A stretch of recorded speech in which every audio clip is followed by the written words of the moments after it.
What really happened with your host, Mike Rivero. You're listening to the Republic Broadcasting Network, where you'll find out what the Fukushima's going on. And aloha, America. Welcome to our show today. It is Friday, November 9th, 2018. Thank goodness it's Friday. Thank goodness it's Friday. Thank goodness it's Friday. We have got a lot of stuff to talk about today. The phone lines are open, 800-313-9443.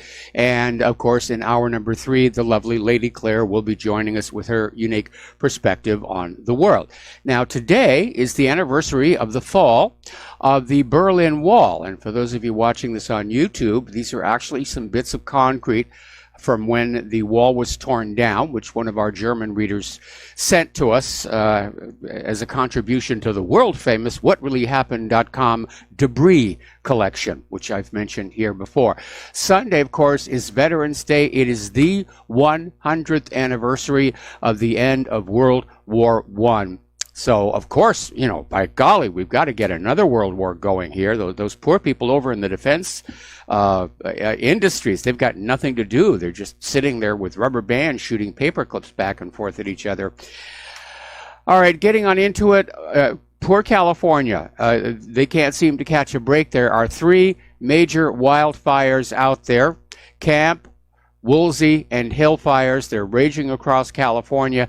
The Camp fire is moving particularly fast. It's burning at a rate of about 80 football fields equivalent per minute, and tens of thousands of people have been ordered evacuated from their homes. And again, what's going on here? Well, money that should have gone into maintaining the fire breaks and fire prevention, fire suppression, has been spent on the war. And those people in California are paying the price for it. All right, so let's get into the elections here. We would have thought that everything was over last Tuesday, but no. Fox News right now was showing there's a clash of protesters down in Florida around Brenda Snipes, who is emerging as the architect of what is turning into another election disaster here. So basically, the midterm elections, America did vote overwhelmingly Republican because the Democrats were campaigning on a platform that white heterosexual males, who are the victimizers of women and gays and minorities, were villains. And of course, white heterosexual males who happen to be Democrat aren't going to vote for that platform. Again, we're seeing indications of massive fraud. We're going to get into that in just a little bit. But looking back at all the candidates who were endorsed by big Hollywood celebrities, it doesn't seem to have had an effect. And I think that's because the general public understands these are just film and TV and music stars who don't really know all that much about politics. But the bump from the celebrity endorsements, it just wasn't there. The blue wave turned out to basically be a blue trickle at best here. Now, of course, the Democrats are celebrating their control of the House of Representatives. Nancy Pelosi is already out there saying she's going to be the next Speaker of the House, although there are 8 other Democrats saying, no, we don't want another Pelosi speakership. So there's going to be a fight for that position here. The part that concerns me is right after the 2016 election, and everybody was going ballistic. Oh, Trump is in there. Trump and Pence are in there.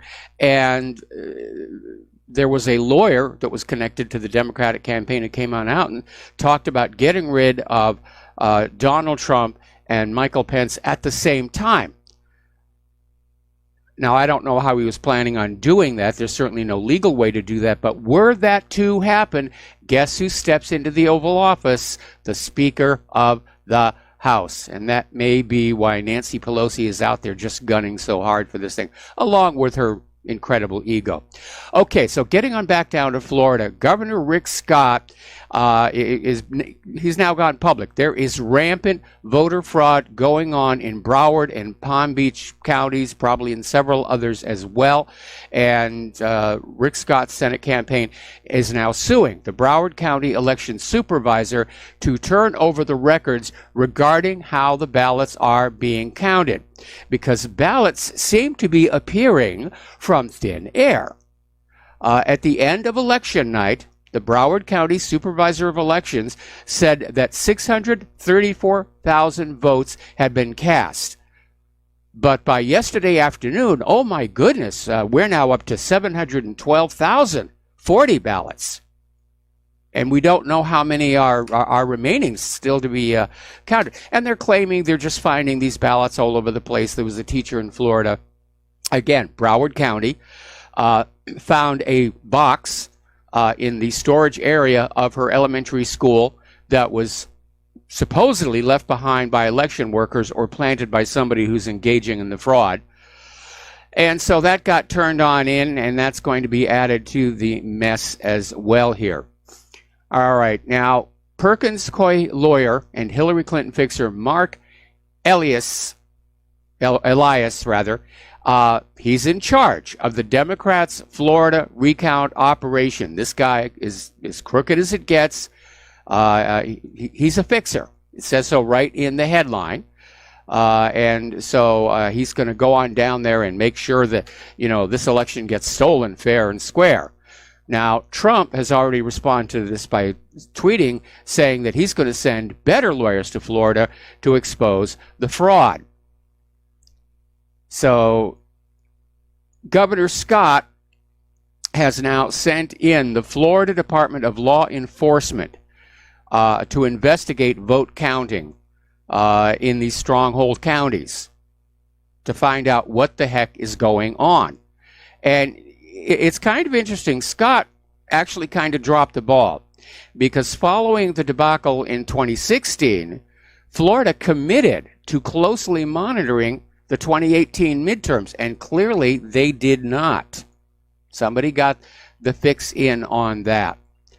And we're seeing in many races all across the country where on election night the race is declared for a Republican candidate, and then all of a sudden in the middle of the night there's this miraculous come from behind reversal for the Democrats. And it's pretty obvious what's going on. So Florida Governor Scott, who is the governor, he's got the authority to do that, is ordering the state police to seize all the outstanding ballots so they know how many there are. Because what's going on here is nobody will say, we only have XYZ ballots left to count. It's like they're going to keep on finding ballots until they get the result that they want. They found 46,000 Democrat votes the day after Election Day. It's a miracle. It's a miracle here. So protesters have gathered outside Brenda Snipes' office. And apparently there are some counter-protesters there saying, oh, you Republicans, you're being sore losers. Well, you haven't lost yet, but you're going to lose, and you're going to be a sore loser. And apparently Snipes is feeling the pressure because she was outside being interviewed by the media. And a reporter said, how many ballots are there? And apparently she lost it and snapped at him, didn't answer the question. So this is pretty dirty. And if you look at Broward County and Palm Beach, they have a terrible, terrible history of election, what the media likes to call irregularities. They're not irregularities. It's voter fraud. It's election fraud. I mean, for decades, Broward County has been a hot zone for election night chaos. And of course, we all remember what happened back in 2000 between George Bush and Al Gore. And basically, There was a very close finish between George W. Bush and Al Gore, and Florida very often is the deciding state in these elections, and that's why they want a Democratic governor for the state going into 2020. That's really what's on the line here. So you had this issue of the so-called dangling chads, and the Gore campaign pushed for manual recounts in 4 Florida counties, and the recounts were all being handled differently, different definitions for what constituted a legitimate ballot. This ran for 36 days after the election until the United States Supreme Court basically stepped on in and halted all the counts, preserving George Bush's slim win. I mean, this was such a spectacle. In 2008, there was a TV movie made called Recount. Stellar cast: Kevin Spacey, Bob Balaban, Ed Begley Jr., Laura Dern, John Hurt, Dennis Leary. And it was all about the events that were down there. And you can see bits and pieces of it over on YouTube, and it may be out there on Hulu. But somebody in TV programming has to get this up, you know, as a preview of coming attractions, because we're clearly going into a repeat of this. So back in 2001, Miriam Oliphant was the county's election supervisor. It's an elected office. And her first election started with 25 Broward precincts opening late. Workers failed to show up. Machines broke. Hundreds of uncounted ballots were later discovered. This is endemic. To me, there's a pattern. It's deliberate here. Apparently, a year later, more mail-in ballots, 17,245, were returned as undeliverable than were cast. Now, at that point, then Governor Jeb Bush removed Oliphant from the office and appointed Snipes to the position. The Washington Post reported that going into the 2004 presidential election, Florida was once again expected to be a decisive swing state. And as Election Day approached, Snipes blamed the U.S. Postal Service for losing 58,000 absentee ballots. Then she backpedaled and said only 6,000 ballots were gone. Postal officials said, no, we didn't lose anything at all. And then Snipes' office dropped off 2,400 absentee ballots at the post office on a Saturday before the election, after the mail carriers were already gone for the day, meaning there was no way those were going to actually get delivered. She just wanted to be able to say, oh, we took them to the post office. We don't know what happened to them. Going on back to 2016, remember Democratic Representative Debbie Wasserman Schultz was facing a primary challenge by a Bernie Sanders-backed candidate named Tim Canova in Florida's 23rd District. Canova sued Broward election officials in order to inspect the physical ballots in the race. But Snipes' office had destroyed all the physical originals of the ballots. All they had left were the computer records. This is a violation of a federal statute requiring congressional ballots be saved for 22 months after an election. So,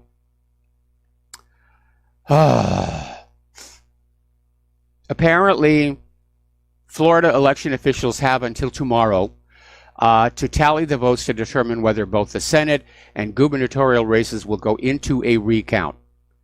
But apparently, yesterday, Snipes, adding fuel to the fire, says she can't explain how long her office's count will take. GOP chairwoman Rona McDaniel basically came on out and saying the Broward election supervisor has been pulling stunts like this for years, and we're not going to let her get away with it. It's going to go in, it's going to go into a repeat of 2000 here. Last year, somebody did a survey of voter registrations in Broward County and found literally thousands of voters over the age of 100. And apparently they were scratching their heads over the fact that Broward County has more registered voters than citizens of voting age. Ooh, I wonder how that comes about. Oh, I mean, going back, looking through the headlines. Sun Sentinel 2018, illegally destroying ballots. Miami Herald 2018, absentee ballots that never arrived. Miami Herald, November 4th, 2014, fellow Democrats accused her precinct of individual and systemic breakdowns that made it difficult for voters to cast regular ballots. Miami Herald 2018 posted election results half an hour before the polls closed, which is a violation of election law. And it goes on and on and on and on.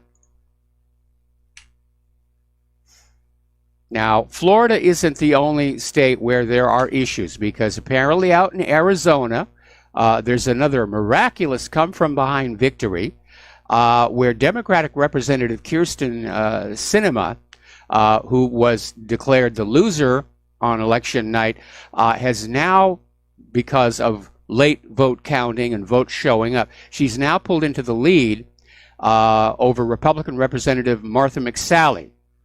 It's only a few thousand votes, and they're trying to say there'll be enough votes where there won't be a recount. But apparently, Republicans have filed a lawsuit over allegations that some legitimate votes were basically dumped into a bin where unusable votes were being stored. So it's a joke here. It's absolutely a joke what's going on. Over in Georgia, Brian Kemp, the Republican, was leading Stacey Abrams, his Democratic rival, by about 63,000 votes as of last night. And he had 50.3% of the total. But Ms. Abrams' campaign is still insisting that when all the votes are counted, Mr. Kemp's share may yet fall below 50%, which would trigger a runoff election in early December. Over in Texas, 9 people have been arrested for election fraud. Guadalupe Sanchez Garza, Araceli Gutierrez, Brenda Rodriguez, Rosendo Rodriguez, Cynthia Tamez, Ruby Tamez, Belinda Rodriguez, Felicia Yolanda Rodriguez, and Jerry Gonzalez Jr. They will be prosecuted by the Hidalgo County's District Attorney's Office. Okay. We're going to do a shout out now to our on-air affiliates who are just now rejoining the network. I hope you were all paying attention to this stuff that's going on. And if you see news about election fraud in other states that I have not covered, please send it on in, because I'm going to kick up a real stink about this. Because the entire U.S. election system is discredited. We're seeing fraudulent, suspicious activities reported nationwide that always seem to benefit the Democrats. Remember that video that came on out, again, Broward County? Boxes of ballots were being taken out of a private car and loaded into a rental van, which broke the chain of custody.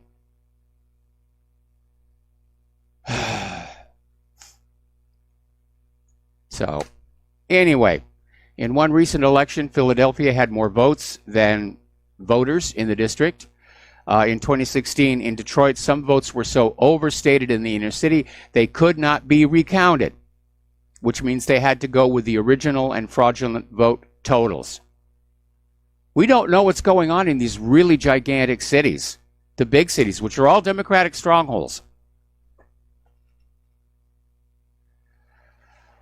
Okay, so let's get on to the circus that is emerging around the firing of Jeff Sessions and the hiring of Whitaker, because the media, again, has abandoned even the pretense of journalism and reporting to just go on the attack. There are reports that MSNBC's Rachel Maddow is organizing a protest march denouncing Trump for firing Sessions. We'll be right back. And aloha, America. Welcome back to the show here. We're just now getting word that down in Florida, the judge has ruled in favor of Governor Rick Scott's lawsuit. And during the next break, I'm going to try and figure out exactly what that entails, what the details of that are going to be. But again, it's going to be a repeat of 2000. And I hope the American people are going to wake up and say, it is time to fix this mess. And I'm very disappointed in Donald Trump because he campaigned on the idea of election fraud. Remember when he first said that there might be election fraud and everybody said, oh, that's ridiculous. You can't possibly rig American elections. You can't. And then, of course, as soon as Trump won, everybody was screaming, the election was rigged. The election was rigged. Russia came on in here and did all of this. They are such children over there in D.C. All right, so we're talking about the firing of Jeff Sessions and the appointment of his former chief of staff as an interim or acting attorney general. You know the real joke about all this? When President Trump nominated Jeff Sessions to be attorney general, the corporate media excoriated him, declared him unfit for office. And now that he's been fired, corporate media are his defenders. Oh, that dastardly Trump. How dare he fire Sessions? Apparently over at CNN, Jake Tapper is saying this is how gangsters act. And they got John Dean from all the way back in Watergate to say that Sessions' firing was planned like a murder. I mean, this is really extreme, over the edge stuff, over the shark stuff. Okay? The president does have the authority to fire people. That's just the way it is. And I think most of us can agree that Sessions was a disappointment as Attorney General, that he seemed to be just shaping up as yet another lackey of the deep state like his multiple predecessors here. But apparently there are a lot of people who are now very upset that this protector is now out and that we might actually have an acting Attorney General who might actually look at some prosecutions. So Senator Joe Manchin, who's a Democrat, West Virginia, is saying the U.S. is on the verge of a constitutional crisis because of the forced resignation of Attorney General Jeff Sessions. Manchin went on to say it's a big mistake to let Sessions go. There's no constitutional crisis. Trump has the authority to fire people. That's it. They're really trying to fan that. What do they think they're going to do? Force Trump to bring Sessions back on in, or basically force Trump to appoint a new attorney general who is more amenable to continuing all the crime and corruption that we see here. Apparently, Republican Senator Jeff Flake is trying to ram through legislation to protect Robert Mueller from being fired. Now, that violates the separation of powers doctrine. Congress doesn't get to hire and fire people inside the executive branch. It doesn't happen. But they want to keep that Russia probe going. I mean, you saw how much they campaigned on it going into the midterms. They want to keep it alive for 2020. Oh, we're pretty sure there was Russian collusion. We have no evidence, but we've got to keep the investigation going here. So more than a dozen U.S. states' attorneys generals signed a document calling for acting Attorney General Matthew Whitaker to recuse himself from overseeing the Russia investigation. And Whitaker basically told them to shove it, that his job is to oversee the Department of Justice. He is going to oversee the Department of Justice. And, of course, that got Senate Minority Leader Chuck Schumer on the warpath, also screaming, yes, Whitaker should recuse himself because he's had previous comments that he thinks this investigation is going nowhere, and that reveals a deep bias. The investigation is going nowhere. All this money, all this time, they found nothing. They just constantly flog this dead horse to the point where you can't even recognize it's a horse any longer, and get the corporate media to say, oh yes, the investigations are continuing. That's the story. We're still investigating. We know that any day now, any day, we're going to bring down Donald Trump. Now, somebody has already organized a protest in New York City against Trump for the firing of Sessions.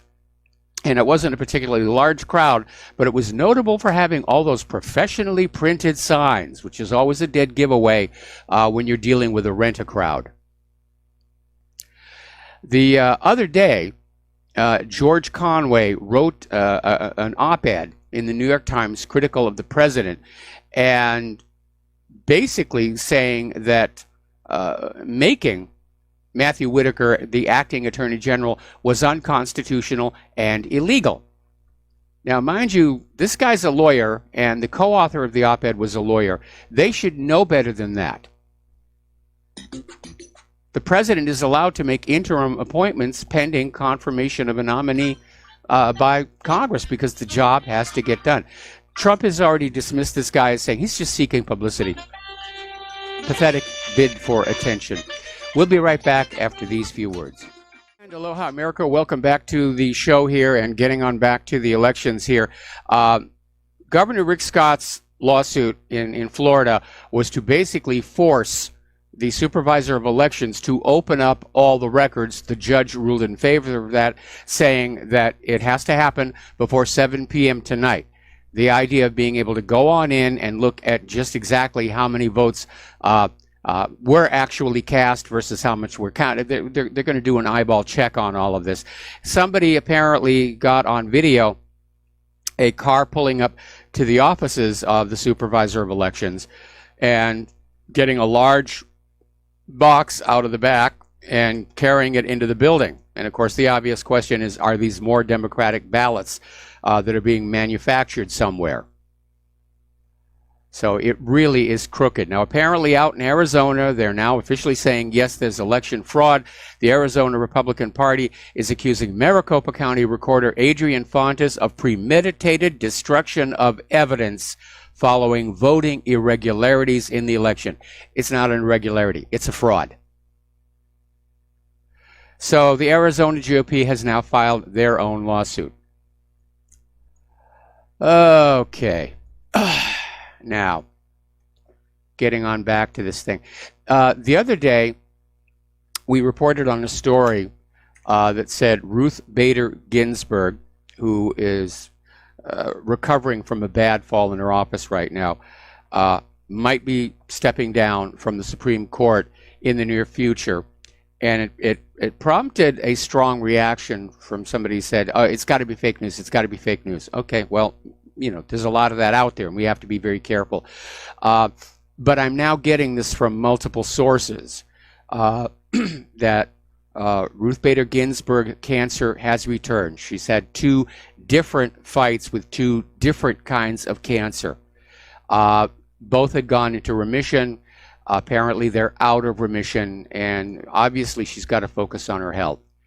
So, again, it looks like Trump is going to have a chance to nominate another Supreme Court justice, and we get to go through that whole Brett Kavanaugh circus all over again. All right, Ocasio-Cortez, still playing the victim card. She won her election, or she succeeded in stealing, and now she's crying poor mouth because she has to live in Washington, D.C. for 3 months before she actually starts getting her congressional paycheck, and she doesn't have the money for an apartment. So she wants people to set a GoFundMe page. The hand is out. She's begging. Okay. Let's see. Ooh, another one. A judge just found Broward County in violation of the Constitution. That came out on top of the order for election officials to comply before 7. And yeah, it's coming in from all over. In 2000, it was just Florida. And I'm sure there was election fraud going on all across the country. Everybody saw it in Florida, and the corporate media said, well, it was this one state this one time. No, it is an epidemic.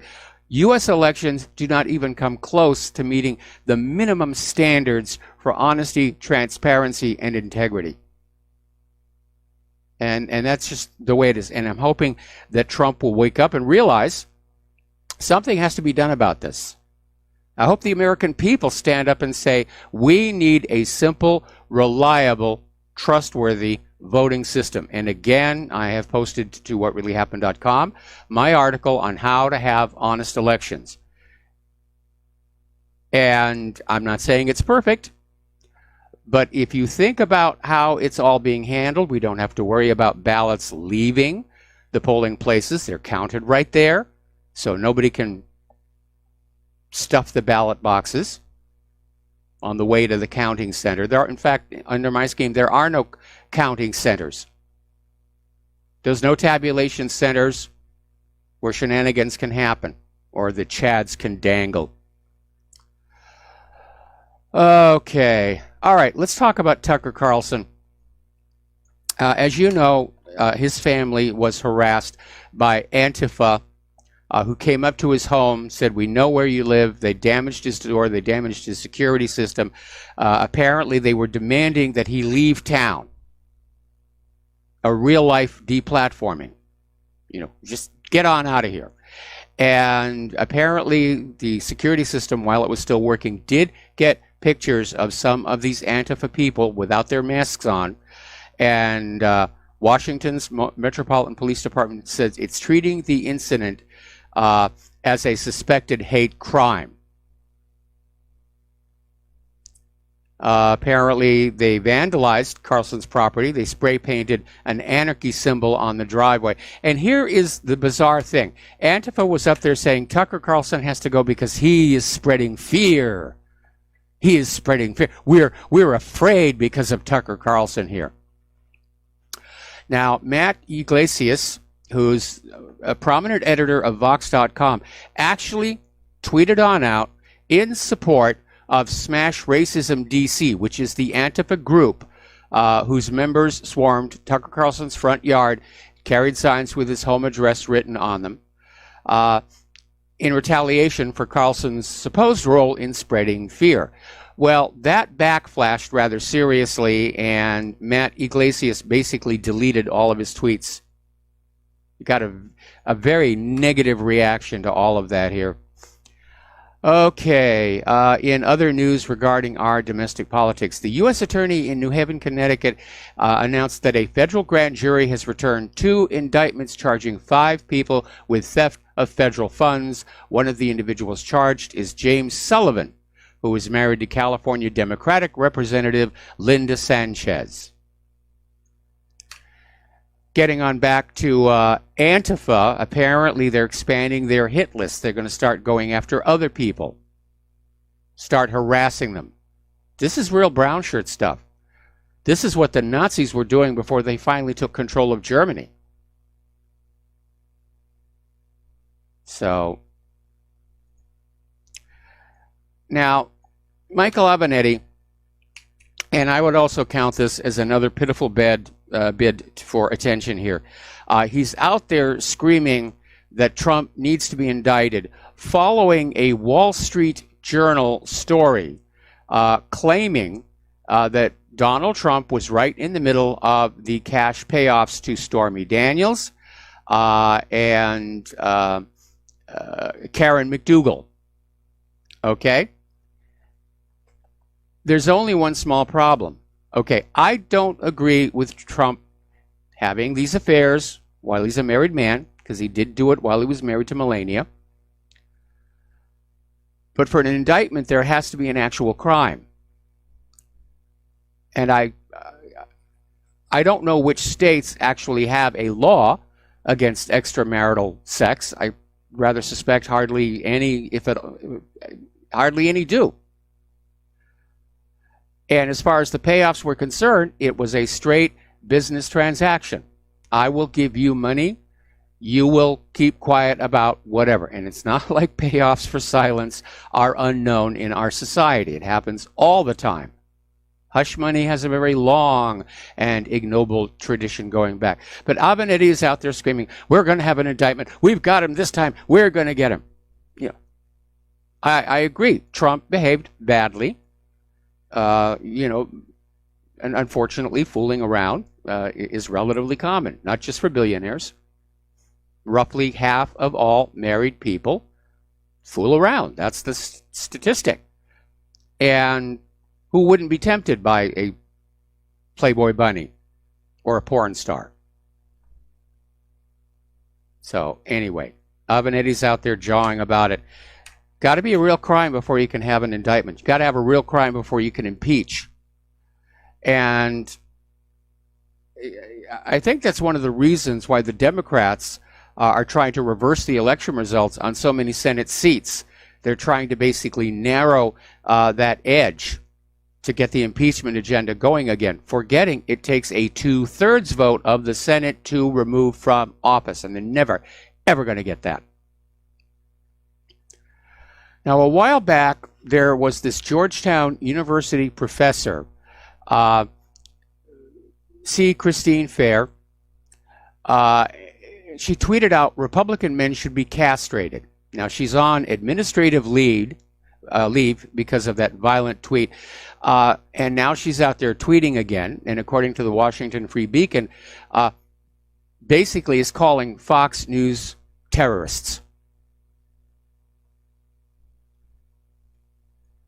The rhetoric is getting so over the top, and it does make it impossible to actually have any kind of a discussion, a reasonable discussion, to try and bring the country together. And obviously, from the liberal point of view, they don't want to see that happen.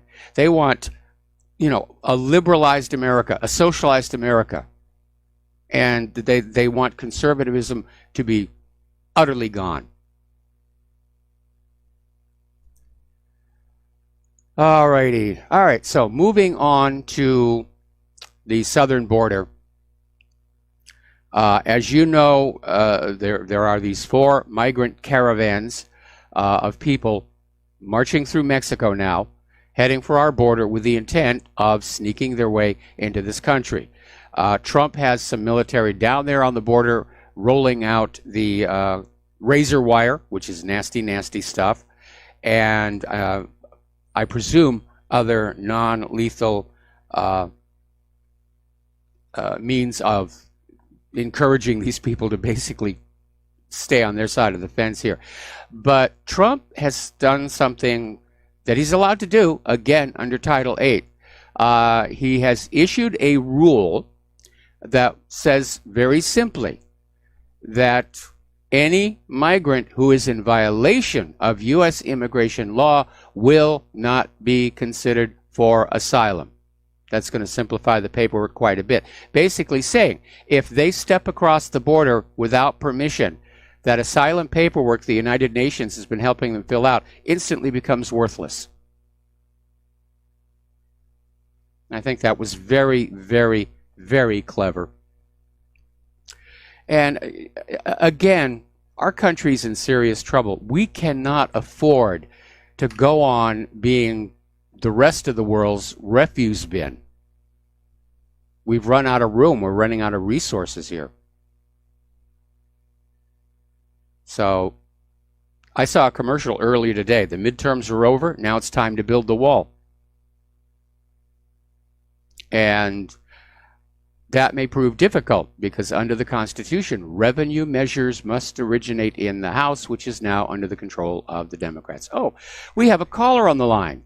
Okay, Frank in North Carolina, aloha. Welcome to the show. What's on your mind?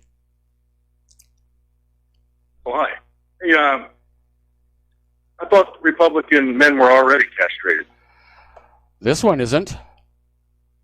I'm not going to prove it on YouTube or anything, but just take my word for it. Well, what about politicians? Well, I don't know. If you look at all that hush money that's being paid out by Congress to the congressional interns, I would say that right there suggests that the members of Congress are in good working order. The gay male pages? Sorry? The gay male pages? I think it crosses all categories. The female pages, the interns, the clerks. They spend a lot of money. Yeah, they spend a lot of money. I tell you what. And it's rather ironic. It's rather ironic that so much hush money is being paid out on behalf of members of Congress. Nobody thinks it's a big deal, but Donald Trump. Everybody expects it. Yeah, but Donald Trump pays, hush money to this porn star and this Playboy. I think she was a centerfold at one point. And it's this big thing, and Avenetti's out there screaming indictment, indictment. Well, they sure won't stand up to AIPAC, that's for sure. No, they haven't done that. AIPAC's got their numbers. Okay. Hello, Frank. Are you still there? I guess not. Okay, we're going to let him go. And getting on back to the news here. Today, and maybe this is to sort of report on something that isn't the election meltdown in Florida and Arizona and Georgia, and who knows where it's going to be tomorrow. This thing could spread like the California wildfires. They're going back and they're doing more reporting on this shooting that took place out in Thousand Oaks. And they're saying that they still can't find a motive. Now, you've probably seen on TV this shooter, Long, was streaming the event, I think, to Instagram and commenting on it. And there was this Facebook post that came on out and said, "I hope people call me insane," laughing emojis. Wouldn't that be just a big ball of irony?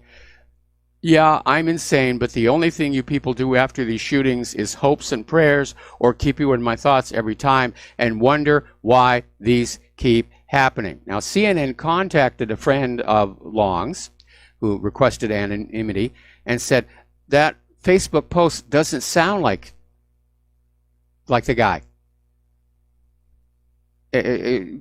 I don't know what was going on through his head when he wrote this. It must have been terrible. Well, that right there is a clue. The guy is sounding like he's off his rocker on social media.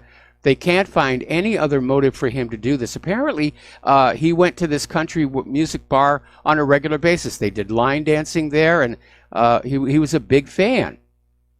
And then all of a sudden, he flips out, walks in, and starts shooting people at random.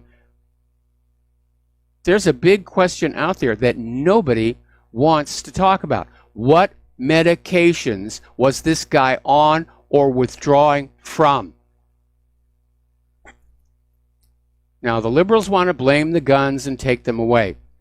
But if you have people who are being driven to violence by medication and they don't have access to guns, they'll find something else. Swords, knives. We got to solve this problem here.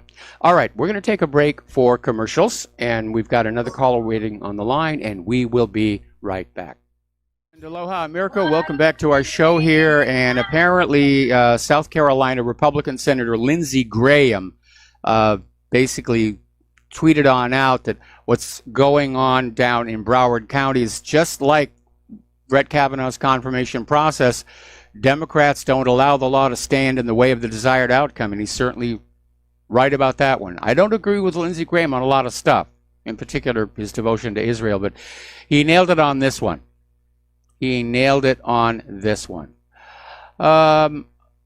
I'm going to look at that later. Let's go to the phones now to Francis in Montreal. Aloha. Welcome to the show. What's on your mind?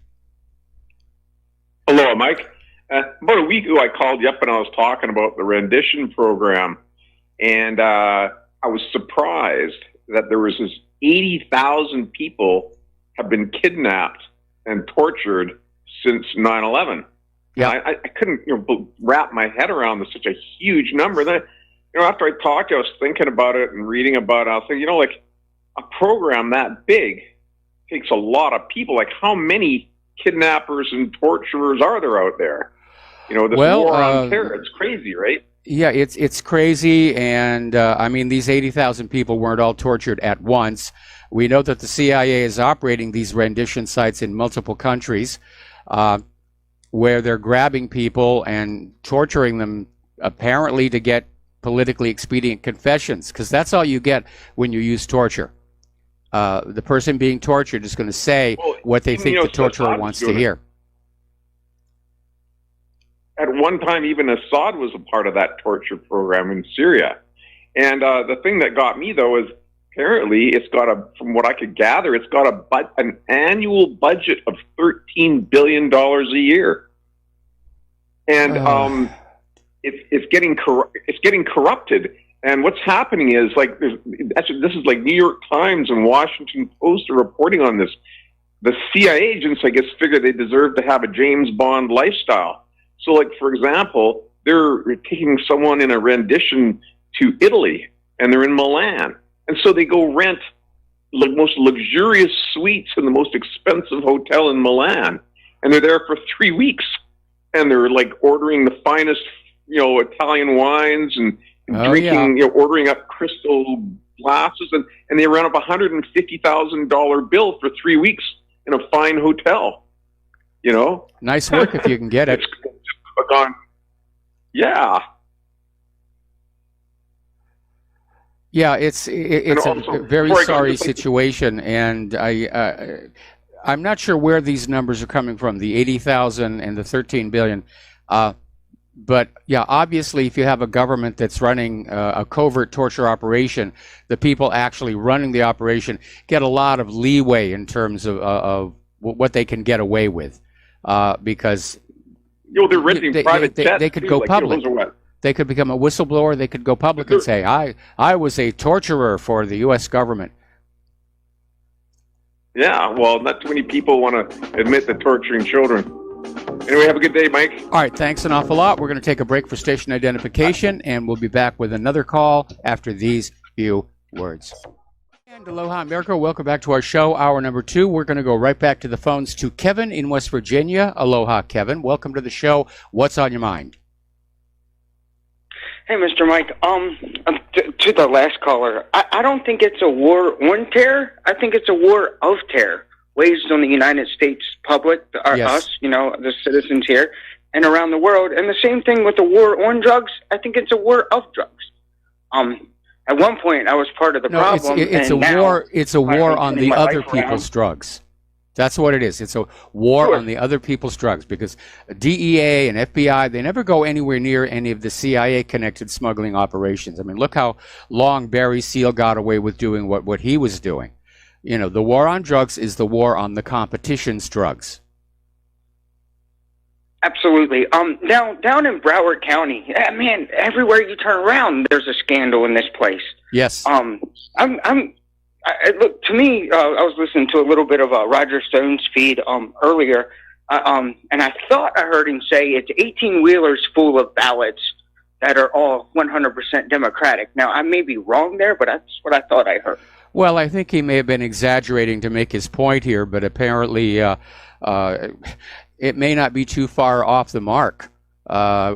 Based on that video that surfaced about somebody putting a box of ballots out of a personal car and into the rental van, and more recently this video from earlier today about somebody just carrying a box into the election supervisor's office. You need to understand there are very strict rules for how the boxes of ballots are to be treated to maintain chain of custody and to, in theory, prevent foul play. And again, if you go back to Hacking Democracy, the documentary from HBO, one of the funniest things that they have in that is Bev Harris is checking out the seals that are supposed to be on the boxes of ballots in this election. Now, the whole point of a seal is once the ballots are in there, you close the box, you put the seal on it so nobody can get into the box without leaving an indication that some tampering has gone on. That's what a seal is supposed to do. In this case, though, the seal could just peel right off. The seal Has Trump sent anybody to investigate this? Well, he's going to send a bunch of lawyers down there, but I'm hoping this incident is going to get him off his duff and get the American people off their duff and demand that we get a new election system that follows some standards across the country, we get some anti-election fraud laws with some real teeth in them, because this is a national disgrace. Absolutely. That's all I had for you. I just wanted to weigh in a little bit. I still, one other thing I wanted to ask. I was hearing that Acosta got his press things revoked or taken away from him. Is that true? Yeah. Good. Well, you have a great day. All right. Thanks an awful lot. We're going to let you go. The phone lines are now open. Speaking of Acosta, his defenders are now out there trying to claim that the video in which he's seen swatting away the arm of the staffer who's trying to recover the microphone has been digitally enhanced. It's been amplified to make Acosta look bad, to make it look more violent than it really did. I mean, they're really desperate for this kind of stuff. Acosta behaved badly. And the double standard here, I mean, when Obama kicked out Helen Thomas, everybody was okay with that because she dared to ask a question about Israel's nuclear weapons. You can't do that. All right, another caller here, Mark in North Carolina. Aloha. Welcome to the show. What's on your mind? How you doing, Mike? I really hope this new guy with the Justice Department really sends an army of investigators down there, at least honest investigators, hopefully, and lawyers, because this county is dirty as they come. Yep. I still believe that that sheriff there, Israel, that he was dirty he's been dirty from the get-go, and the FBI had information on him, probably blackmailed him, and were able to set up the murder of those kids there, the school, that false flag, by probably using contractors hired by the FBI. Those men who were coming out the side door, you saw, I think there were 4 of them. Yes. In kind of like military gear. Yep. I believe that's why the stand down order from the cowardly county sheriff's office, because the FBI told them, don't do anything till we tell you to do it, okay? You tell your men to stand down, period. Because had they gone in there, it's not that they were physically afraid. Maybe they were physically afraid. I mean, bullets can don't necessarily make your day, right? But I still think they got in. But the problem was the FBI knew that if they went in there, they would see who was really doing the shooting. It wasn't that little kid Cruz, that skinny little runt Cruz. Yep. It was these tactical units, whoever they were. Like I said, I believe they were contractors. So that's it. And this is a very crooked county. I think it was the same thing pretty much that happened with the other crook there in Las Vegas, Sheriff Lombardo. Yeah. I think this is a very crooked county, and hopefully we'll it's get a to the crooked bottom. nation. It's a crooked, corrupted nation. I mean, unfortunately, there is no more good government. There's no more honest government. It's all these opportunists and sociopaths and money junkies just warring with each other for what remains of the nation's wealth. And when you have a corrupt government, you soon learn that being equally corrupt yourself is the only path to advancement. And so we're living in a situation that if somebody wants to be a sheriff or at the top of the FBI or the Department of Justice, they're going to have to make that moral choice and say, I got to go along with the real power brokers behind the scenes who are, selling drugs into this country, and they're committing economic fraud on the American people. And you go along with it because you get a very comfortable lifestyle doing it. Well, they have been honest sheriffs. Clark is one in Milwaukee. Yes. I believe he's honest. Of course, Sheriff Mack, you heard of him, right? Yes. Mack and Arizona Sheriff, he's on. But they don't get very far. You know what I mean? That Sheriff Mack, I don't think he's, he tried to run for Congress, I know, and he didn't get very far either. Because people don't appreciate somebody like that, a real constitutional peace officer. Or the election was rigged against him. Probably a combination of both of those things. And Sheriff Clark, of course, Trump didn't want to select him for FBI chief, and I think we'd be in a lot better shape had he done that, either FBI or DHS. And that's the unfortunate thing, because the sheriff at least is elected by the people, unlike a police chief who's just a total political hack appointed by another political hack. But it really is a shame. But the thing is this: now hopefully we do have some kind of an honest attorney general, and maybe we will get to the bottom of things here in both Coward County and wherever in Arizona. By the way, I don't care. Maybe they don't deserve another senator. Both of them just go without a senator for a few years, because this thing may be tied up in court for years. So you just don't have a senator. Don't complain then when you get certain things you want. And the same thing with the governor of Florida. Hey, maybe there'll be no governor. Well, this will be resolved by January when the new Congress gets seated and the new governors are sworn in. And I think what's going to happen, personally, I hope it does turn into a mess similar to 2000. That just drags on, and everybody just takes a look at what's going on with this stupid election system that we have. And then at the last second, the Supreme Court is going to come on in, and they'll declare somebody won this election, somebody won that election. But I hope it gets really messy and really ugly, because the American people, they need to get motivated about, reminding Donald Trump that he did make a promise to clean up this mess, and he dropped the ball. And we're seeing the results of his failure in Broward, Palm Beach, Georgia, Arizona, and who knows where all else this is going to erupt. By the way, I just want to say one thing too about Miss Ginsburg there, Judge Ginsburg. Yeah. I wish her the best. The woman is, she's not a bad person from everything I understand. She and Judge Justice Scalia were actually very close, even though they were totally different politically. They actually went out to dinner together a lot. They really liked each other. And from everything I understand, she's a nice woman. I just don't agree with her politically. But I do wish her the best. I really do. Yeah, I do too. I do too. It's tough dealing with cancer. It's tough dealing with being that old. And I do wish her well. And I hope it works. I mean, Trump tweeted out earlier today that he hopes she recovers from her fall in her office, and that she serves on the bench for many years to come. But again, I'm hearing from multiple sources that may not happen. Not if she's got recurring cancer, and she had pancreatic cancer, which is one of the worst. Yes. Amazing she lasted this long, really. That's what took Michael Landon. Remember, Little Joe? Yeah. And he was, and that Little House on the Prairie, and he was, seemingly okay, and like 2 or 3 months later, boom, he was gone. Yep. So it's a very horrible form, So anyway, that's all I wanted to say, basically. Okay.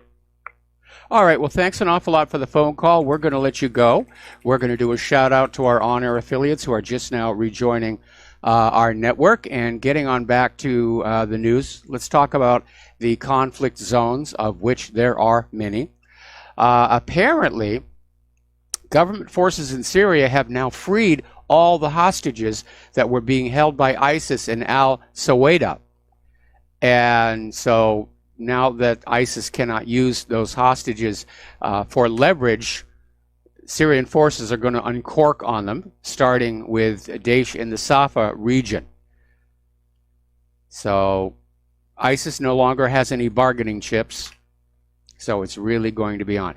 Now, let's talk about Crown Prince Mohammed bin Salman, because a lot of people were thinking after this Khashoggi murder that he might be forced from power. There's a lot of people who want him out of power. And at one point I was thinking the reason that the corporate media was making a big stink about Khashoggi when they were oblivious to all the other journalists who are being killed around the world was it was a campaign to get rid of him. Then, of course, we had Benjamin Netanyahu stand up and say, oh, no, Mohammed's my bud, and calling Washington, D.C., calling the media, calling everybody, saying, no, Salman's going to stay. And a lot of people thought, well, that's it. His Highnessness Netanyahu has spoken, and that will be the end of it. But apparently not. There's a story that came out of Middle East Monitor saying that there is a great deal of pressure on Crown Prince Mohammed bin Salman to step down, and that he's already looking for someplace in the world where he can have refuge, where he can move to, and I'm sure he'll take a big chunk of his money with him, and just be guaranteed that he'll be safe and left alone and not prosecuted for some of the things that he did in Yemen. So we'll see what's going to happen there. We're going to go back to the telephones here to Loomer in Northern California. Aloha, Loomer. Welcome to the show. What's on your mind? Oh, aloha, Michael. Yes, I know you keep on harping on Trump about his not following through with the voter cleanup thing through the states, but I'd like to mention to you that the feds don't have control over the states. It's a state's issue to clean up their voter rolls, and the feds don't have any right to get involved in that. The states have to go. They have to volunteer that stuff to the feds, and if they don't volunteer, there's nothing that the feds can do anything about it. Well, I think that, first of all, we know that the federal government has intruded into the election process before because of the law passed by Congress, which mandated the use of those electronic voting machines all those years ago. So I don't think it's as clear-cut as all that.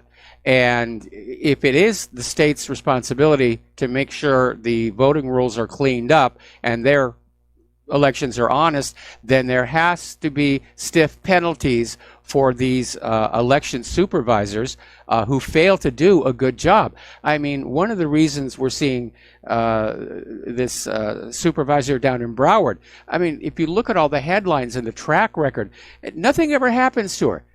She hasn't gone to jail, she hasn't been sanctioned, she hasn't been fined, she hasn't been fired, and she keeps on doing the same sort of stuff every single election. The system is totally corrupt. And I think at some point, I think we're on the verge of a national emergency here. If we, the American people, can't trust that the elections are honest, that is a real problem. And of course, the corporate media is already out there saying, oh, these were all accidents, they're all irregularities, you know, our elections are honest, they're impossible to rig, all the usual stuff they keep telling us, except that we know better than to believe them anymore.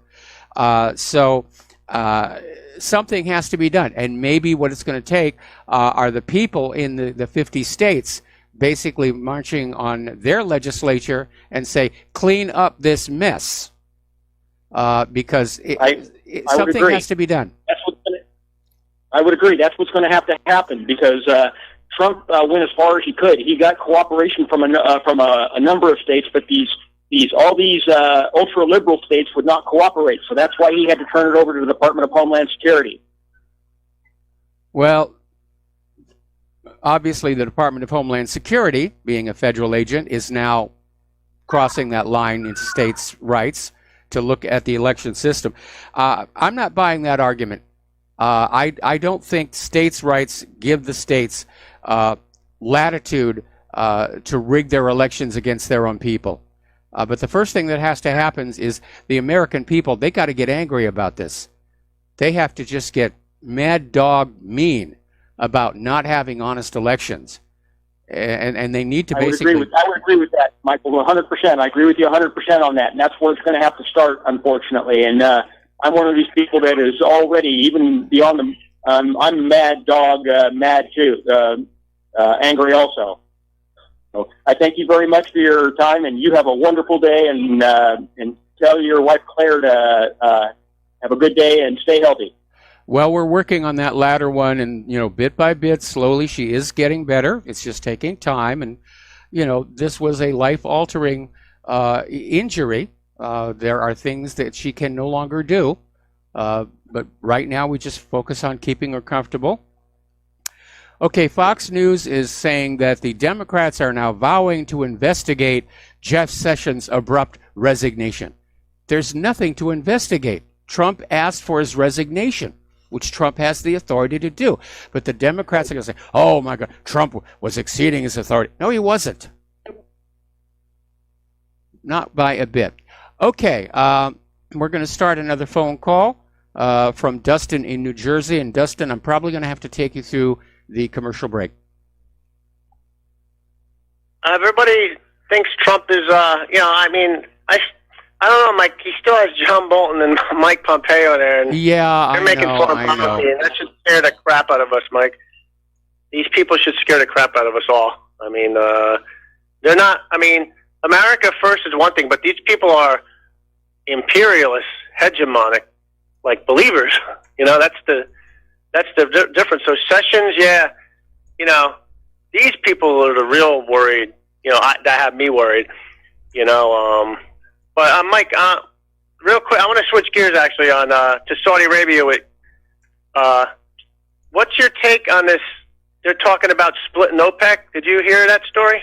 I heard that yesterday, where they're thinking of trying to find some way to basically break up the cartel, so that they're less able, to control oil prices, because they did use it against the United States many, many years ago. I think it was back in the 70s, and they were very angered by U.S. policies in support of Israel, and so they cranked down those valves, and we were waiting in lines for gasoline for hours. But what is this going to have to do with the shift of the world order? You know what I mean? Like, does this have any place in the world? You know what I mean? Like, all right, I'm going to put you on hold. I got to put you on hold and take a commercial break, and we'll be right back. Aloha, America. Welcome back to our show here, and we're talking with Dustin in New Jersey. We're talking about the breakup of OPEC, which is actually focused on Saudi Arabia, which is like a main anchor, if you will, basically breaking off and going their own way. Now, this came out of a Saudi think tank. At this point, it's not being seriously considered as government policy. But one thing that may be happening here is under Crown Prince Mohammed bin Salman, Saudi Arabia is definitely shifting west. They're all buddy-buddy with Israel. They're getting very close with the U.S. And it may be Crown Prince bin Salman's idea that by doing so, that he can get Saudi Arabia off that list of oil-producing nations to be regime changed. Remember back in, I think it was 2003, General Wesley Clark blew the whistle that the U.S. had an agenda to basically conquer all the oil-producing nations in the Middle East and put them under U.S. hegemonic domination.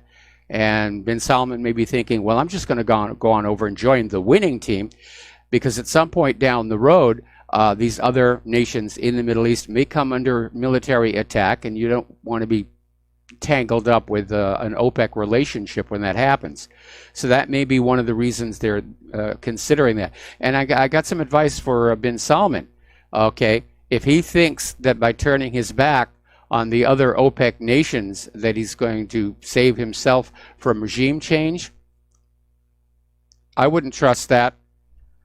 In fact, bin Salman may be out of office anyway by the end of the year. So, Dustin, what's your feedback?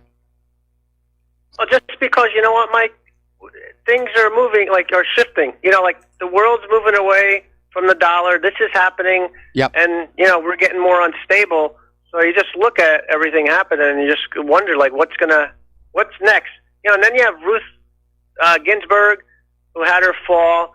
And Mike, do you realize these people will motivate doubly now? If Trump's got to put in a replacement for her when she leaves, because, man, they're going to go crazy.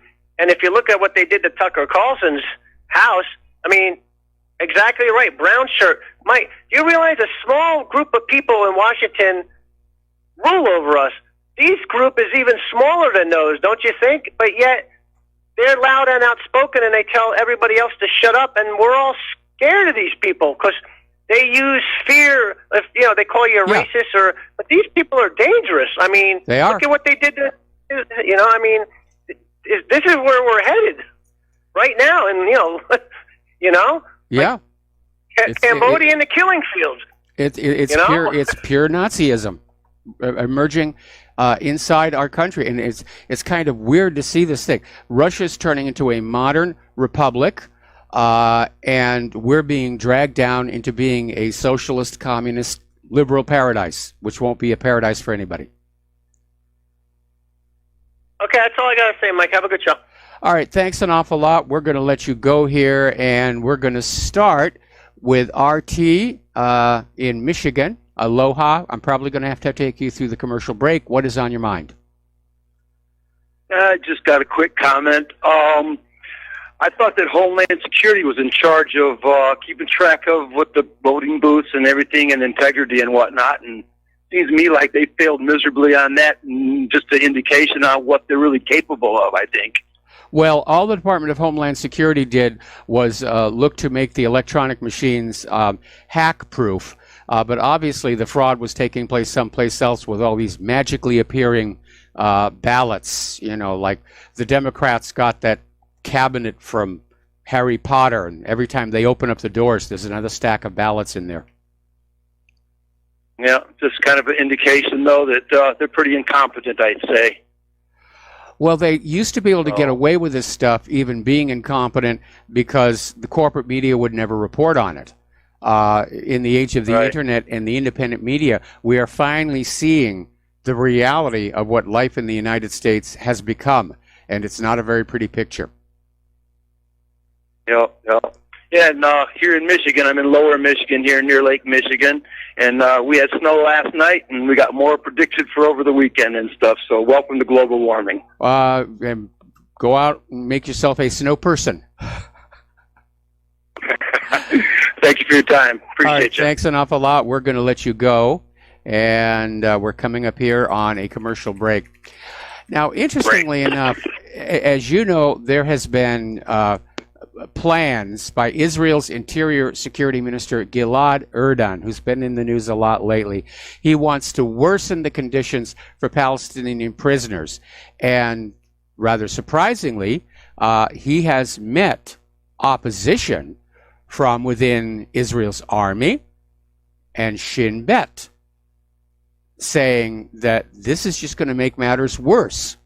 It will escalate tensions within the prisons. It will agitate the Palestinian public in the West Bank and Gaza Strip. And let's face it, the world is watching what Israel is doing. And the optics are very, very bad. Anyway, we got to take another break for commercials, and we'll be right back. And aloha, America. Welcome back to our show. The phone lines are open, 800-313-9443. And apparently out in Southern California, the entire city of Malibu has now been evacuated. And that place, I mean, first of all, obviously a very wealthy area, also very historic. So what a horrible tragedy for those poor people out there. Okay, so getting on back to what's going on over in Israel, apparently police have recommended indicting Netanyahu's lawyer over the corruption related to the $2 billion purchase of these German submarines. And so police said they have sufficient evidence to charge David Shimron with bribery and money laundering offenses for his role in the affair. Now, Shimron is also Netanyahu's cousin, and he represented the German manufacturer ThyssenKrupp involved in the sale, and has been suspected of trading his influence over the prime minister in return for a hefty cut of the deal. Police also recommended indicting a former cabinet minister, a former Navy chief, and former Netanyahu chief of staff in the affair, but so far, nothing for Benny himself. Over in France, there's been a lot of interesting talk going on. I think it's part of a larger picture. We had Macron saying that Europe needed an army to defend itself against Russia or the United States.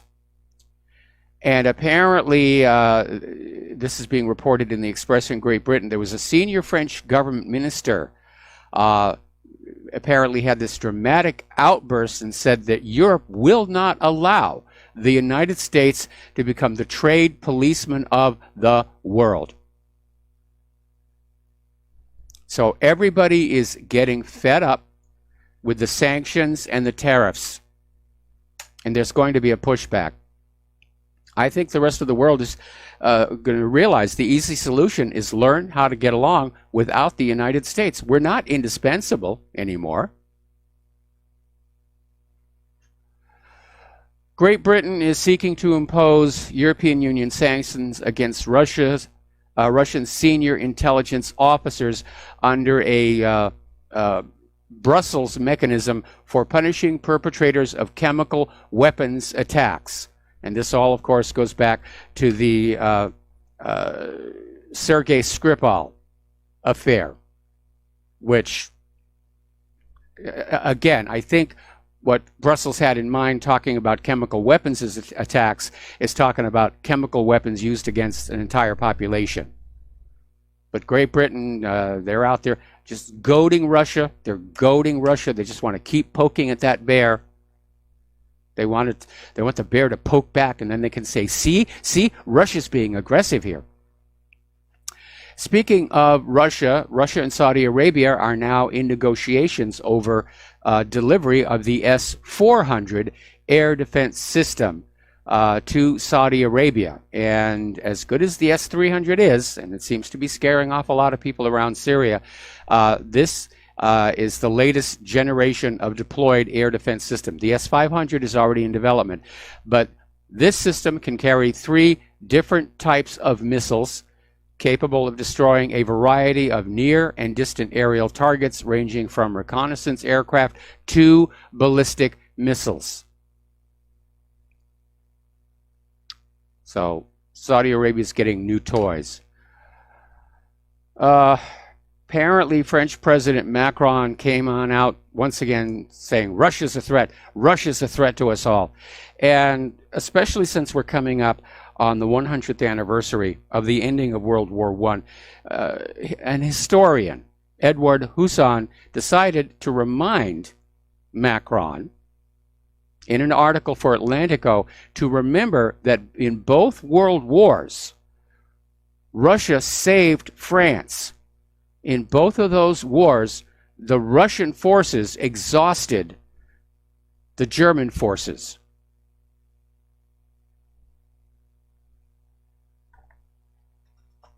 So, a little bit of ingratitude here. Oh, I thought this person had gone away. Over in the Philippines, Imelda Marcos, remember her?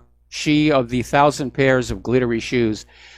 She has now been arrested for 7 counts of graft, and it comes at a particularly embarrassing time because she is running for Ilocos Norte governor in next year's elections. And this arrest, and she could face the rest of her life in jail for all of these counts of graft. But the ombudsman prosecutor, Ray Kalila, said she can still run until the court's decision becomes final and executory. So apparently she's been ordered, arrested, and facing trial, but until she's sentenced, she can still run for office. Can't believe anybody would vote for her. Okay, let's talk about what's going on up in space from the military point of view.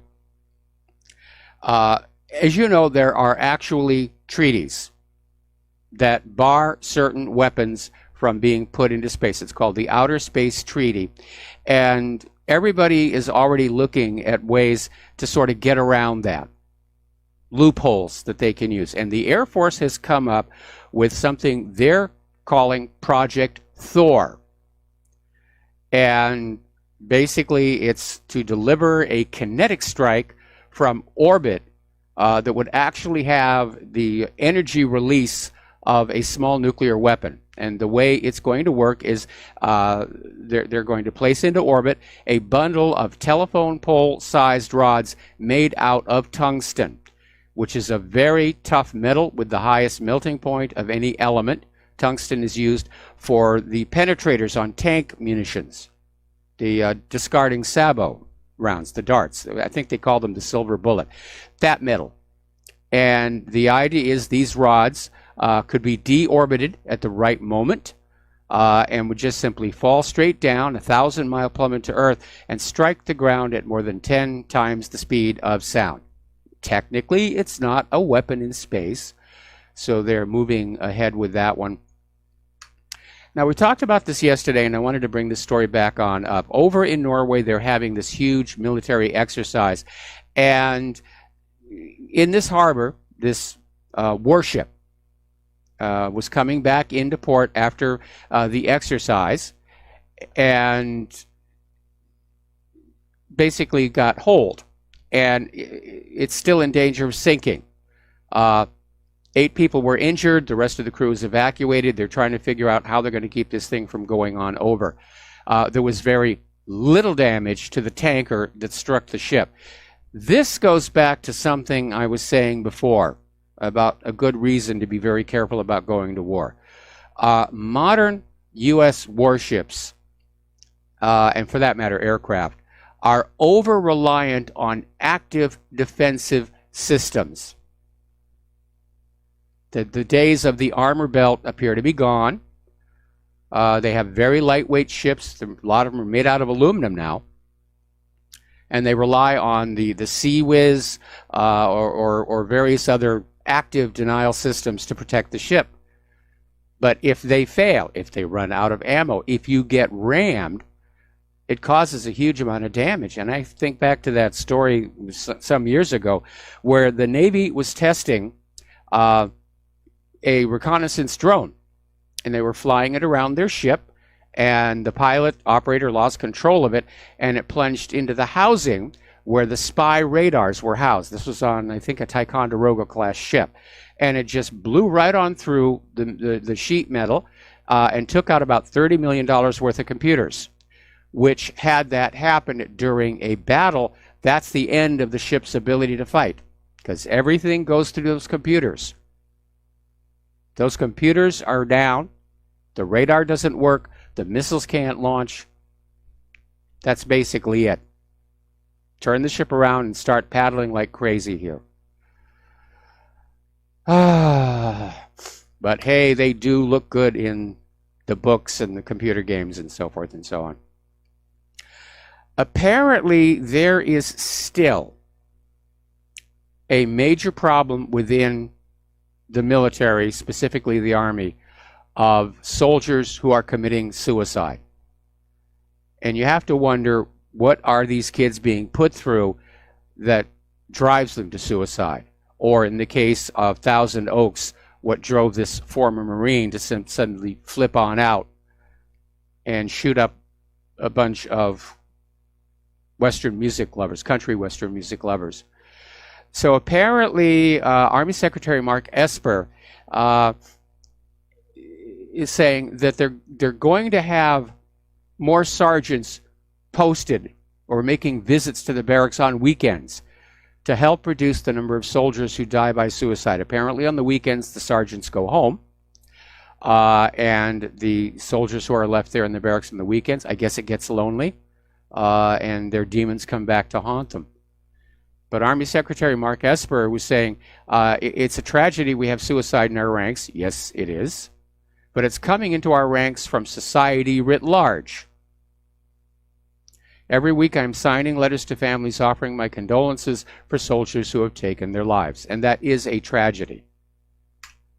All this money for weapons that don't really work, and really not spending enough money to keep the soldiers mentally clear and balanced. I do know that they do hand out lots of antidepressants. We had somebody who called into the show once, was a veteran of Iraq, said they were handing out antidepressants like they're candies.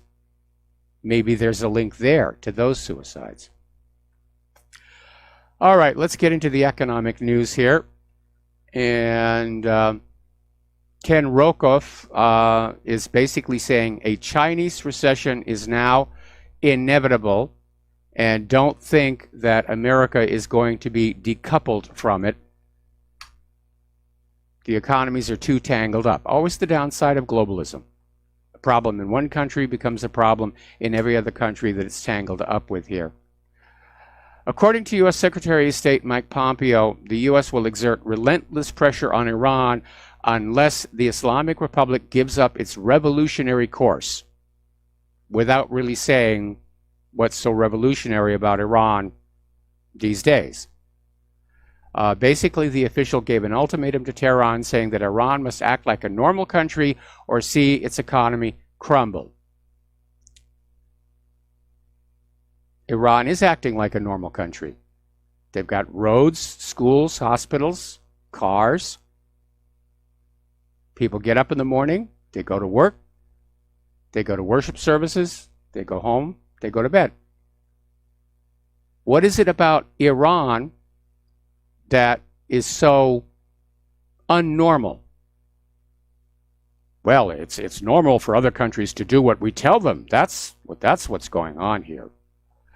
And you have, first of all, the irony of the United States screaming about Iran's religious government while ignoring Israel's recent nation-state law, which very clearly put religion at the top of the political structure there.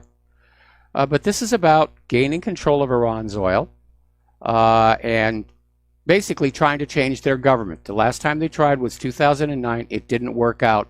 So they're getting ready to try it again. But we're in an economic war with the U.S. and Iran. And we don't know how it's going to come on out because lots of nations are saying, we're not going to get mixed up in this thing. And the U.S., in order to save face, is now granting waivers to the countries that weren't going to pay attention to the sanctions anyway, to make it look like the U.S. is still relevant to what's going on. And it isn't. It's all falling apart.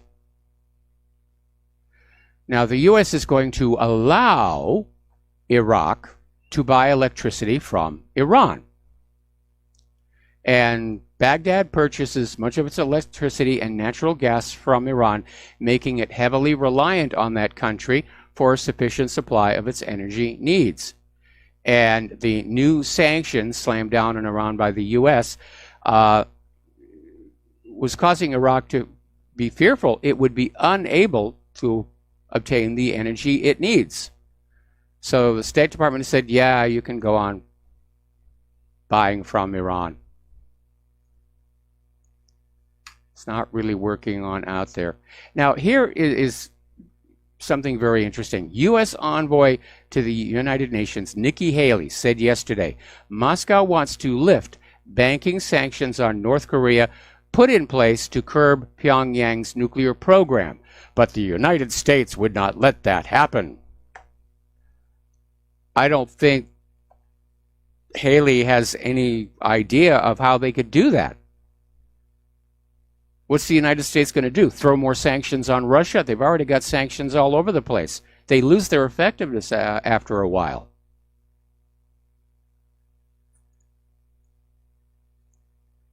I think the rest of the world is getting really kind of tired of the U.S. government throwing its weight around. We're no longer seen as any kind of a moral leader. We're perceived as a criminal society from the top down. Fish rots from the head.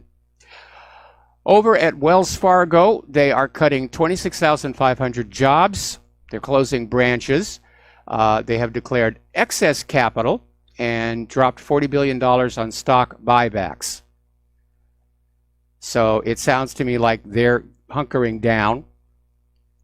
And of course, the executives basically just gave themselves massive multi-million-dollar raises because their compensation deals are based on how much excess capital they have. Of course, shutting down branches and firing people may generate an immediate surge of excess capital for those year-end bonuses, but in a way, they're killing the goose that lays that golden egg. Story coming out of governmentslaves.info.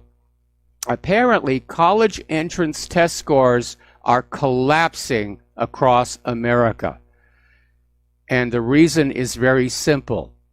The dumbed-down liberal education system is teaching social justice and other indoctrinations instead of skills. We are raising a generation of children who will be unable to compete in the global technological marketplace. We got to take a break here for commercials, and we'll be back after these few words. And aloha, America. Welcome back to our show here. And the latest spin coming on out from the corporate media is that in this confrontation between Trump and Jim Acosta, that the White House intern assaulted Acosta and he was just defending himself. That's the latest spin. It is really out there. All righty. Ooh. That's a shame. Apparently one of the Westworld locations at Paramount Ranch has burned down. I'm sure they'll have the money to put it back up here again. I remember being at Universal when that whole back lot caught on fire. That was spectacular. It was a long time ago. All right, let's get back to the real world here. Google, as you know, is now facing all kinds of legal actions regarding their censorship. And Google is trying to defend themselves from the possibility of regulations to enforce equal free speech by saying that basically, if Google is bound by the First Amendment, that Google and YouTube and other service providers will lose their ability to protect their users against offensive or objectionable content, including pornography, hate speech, personal attacks, and terrorist propaganda. Now, basically, this is going into the Ninth Circuit Court of Appeals, who may rule in Google's favor. But what they're saying basically is that free speech is a disaster for society. And knowing a little bit about how websites and databases are run, I don't buy this idea that a First Amendment right to political content makes it impossible to block pornography. And as far as the hate speech and personal attacks, you know, you're not going to have freedom of speech without offending somebody.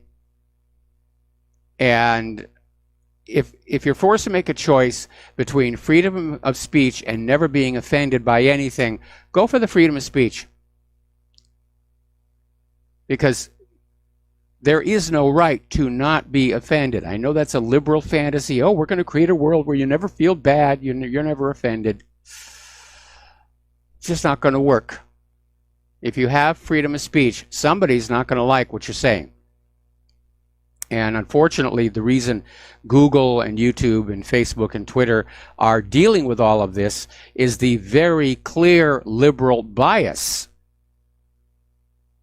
that has been seen in their filtering algorithms, along with the fact that they're willing to push corporate fake news at the same time they're attacking independent media that are trying to get facts out there. So they've been compromised. Story coming on out of ZDNet. As you know, Microsoft is pushing Windows 10 as a service. In other words, you don't buy the software or license the software anymore. It's month to month. You pay every month. But apparently that's not working out very well, and there are problems. Of course, there seem to be problems with Windows 10 as a whole. Okay, there's the music. We got to take a break for station identification, and when we come on back, the lovely Lady Claire will be here. And aloha, America. Welcome back to our show, hour number 3. And for those of you watching on YouTube, this gorgeous creature sitting next to me is the lovely Lady Claire with her unique perspective on the world. So what do you want to talk about first? Well, first, for those who are so inclined, prayers, please, for all of those in California who have been hit with these devastating fires. And some of them may come out with something that they had, or they may come out with just the clothing on their back. It's just spread that rapidly. Yeah, it's the Santa Ana winds are just driving this thing. Yeah. And again, the fire breaks appear not to have been maintained. Yeah, that's criminal. I'm sorry. But there's a lot going on, not only here in the U.S., but all over the world. And I'd like to start with the situation in Yemen. And this is from an Oxfam representative. Oxfam is a very well-known and respected care and providers of emergency food and medicine to people in need. And this gentleman is sort of really yelling the j'accuse at UK, US, and France. And he made the statement that millions in Yemen are starving, and those 3 countries are behind it. And why are they behind it? Because they have consistently supported the Saudi regime's war against the Yemen people. And you see, this is really Saudi Arabia acting as a proxy for the U.S. Yeah. This is all about the people of Yemen wanting to kick out the foreign puppet rulers imposed on them some years back. Well, I think I remember correctly that in the last election in Yemen, there was only one name, Mansour Hadi. Oh, that was it. Boy, that must have been a nail-biter of an election. Oh, yeah. We better keep quiet. They'll start doing that down in Broward County. Stop it. But what this guy is saying, his name is Richard Stanforth, and he's Oxfam's UK's regional policy officer for the Middle East. And he said, we've got 14 million people starving in Yemen. And the British, French, and American governments are all behind this. They're all supporting this war. And Stanforth really blamed the British government in particular. And he made the observation that London should stop its arms sales to Saudi Arabia. And, oh boy. And he also talks about what's getting hit by the Saudi air runs. He mentioned, we've seen attacks on water infrastructure, hospitals, warehouses of food, and the pattern is continuing. And he also went on to say that certainly the airstrikes are killing the most civilians. Now, even with the positive publicity about Oxfam, and it deserves it, it's a great charitable organization. Mike, I've got to sincerely hope and pray that the Stanford gentleman is wearing his Kevlar undies. The people signing those arms deals, including the U.S.'s merchant of death-in-chief, a.k.a. Donald Trump, does not like the world really seeing what happens to the arms they are selling to Saudi Arabia. Well, they certainly don't want to see when they don't work properly, because Russia takes advantage of that. I think this is less Donald Trump and more John Bolton, because John Bolton, we've dealt with him before. He never met a war that he didn't like. He could have been John McCain's twin brother separated at birth. Yes, a brother from another mother. Yes. Also in the UK, they have gone full-on surveillance. And now, for every single citizen of the UK, you're going to have your DNA recorded, fingerprint, face, voice, biometric data for every single citizen in the UK. And in looking at this, it seems like they're looking at 1984 not as a cautionary tale, but a how-to manual. Well, it does seem to be that way. Yeah. Along with, of course, looking at some of the stuff the Stasi used to do in East Germany. Yeah. Where they would literally collect samples of your body odor from inside your home. And they literally had a warehouse with these jars of people's saved body odors. So if they needed to, they could get out the tracking dog and hunt them. Oh, gosh. If you bought a typewriter, you remember typewriters? It's a computer without the screen. Wayback Machine. Yeah. You were required to type out a text on a piece of paper and submit it to the government where they would keep it on file, so that if you wrote something on that typewriter that they didn't like, they would know who did that. And by the way, there is a parallel system like that on your color printer, and most people don't know about it. But along with whatever else it is that you're printing, the printer will put out a pattern of yellow dots, which are very, very difficult to see unless you're working under a blue light or a blue filter. And that pattern of dots identifies the specific machine the paper came out of. Wow. Yep. And I seem to remember how the Soviets got away from that, and the typewriters being licensed, if you will, were fax machines. Well, we were talking, Soviet Union did the same thing with the typewriters as well. But no, the people just went on, writing up these stories and sending them through the fax machines. Anyway, we've got to do a quick shout out to our honor affiliates who are just now rejoining our network. And all of this, of course, like the military industrial complex or the medical industrial complex, it's just another way of generating an industry that absorbs huge amounts of money without actually doing anything of any real value, because never gives it back. Yeah. And you look at all this surveillance and security that's going on. They're not catching the cyber criminals. They're not catching the terrorists. Like any other government program, it's just a huge waste of money that will be fiercely defended by those people who are getting those paychecks. Yeah. I'd like to kind of bop over to another story from when the hits the fan. It's Mac Slavo's site, and there's a lot of really good information there. And one of the articles he ran today was Fox News promotes RFID for medical purposes. And then he goes on to an explanation of why you should never allow yourself to be chipped. Now, we know that it was seen kind of as a conspiracy theory before. Now it's kind of right in our faces. Yeah. And mandatory vaccinations, yep. mandatory chips. Yep. And in any event, the ads, whatever, aren't the only ways. They're trying to push people to get the chip. And there have been commercials to push it. And one showing a concert, another showing a doctor using it to diagnose patients' disorder. But a story this particular writer will never forget is about a Saudi inventor that had a brilliant idea to make a chip with a lethal dose of cyanide in it. Release it, thrills. That person dies. You know, you don't know what the moneyed people are going to want to do with you. And when you have that chip, it's going to be too darn late. You know? Yeah, that's basically, well, you know, we got you now. Yeah. You know, the first time you disobey us, you curl up and die. Yeah, exactly. And you were talking about U.S. sanctions. I think President Trump is going into a silly season here. But the U.S. government is issuing new Russian sanctions over profiting on a Crimean report. And apparently today, the U.S. Treasury Department has announced a new round of sanctions imposed against targets inside Russia, mostly related to investments in a successful and profitable hotel and resort on the Crimean Peninsula. And anytime an article uses this language, the U.S. officials are saying that they will sanction all who profit from, here it comes, drum roll please, the annexation of Crimea. The big lie. Oh, come on. 722. Yeah.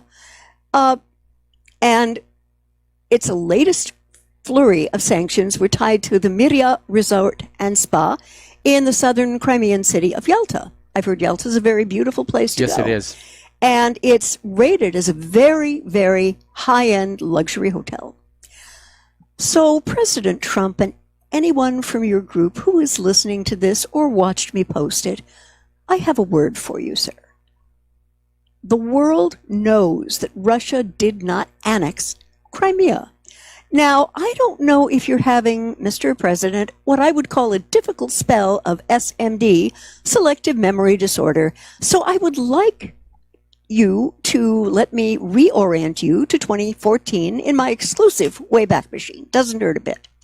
That was the year when the duly elected president of Ukraine, Yanukovych, was deposed in a U.S. World Bank coup thrown under the proverbial bus, and Poroshenko was anointed as president of Ukraine. Yes, President Chocolate. Yes, president who doesn't like chocolate, for heaven's sakes.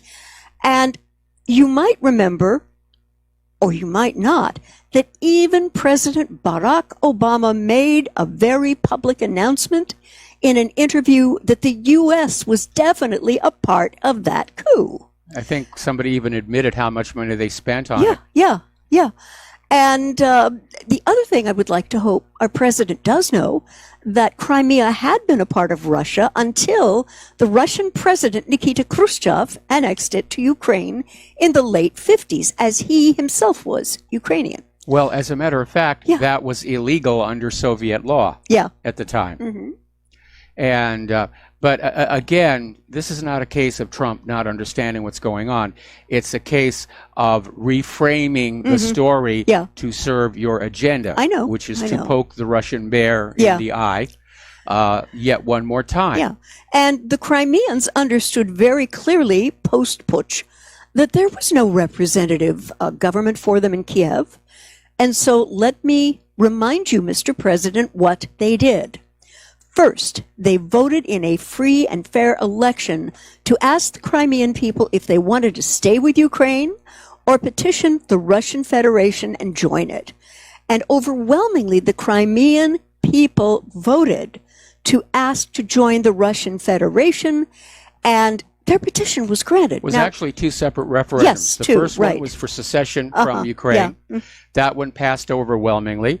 And, of course, U.S. politicians started screaming about, we must preserve the territorial integrity, of countries around the world. These being the same politicians who are talking about breaking big chunks off of Syria and giving them away to Israel and the Kurds. And I'd like for President Trump to remember that the U.S. is a signatory to the UN Charter, which guarantees people of the countries in the UN the right to peaceful self-determination.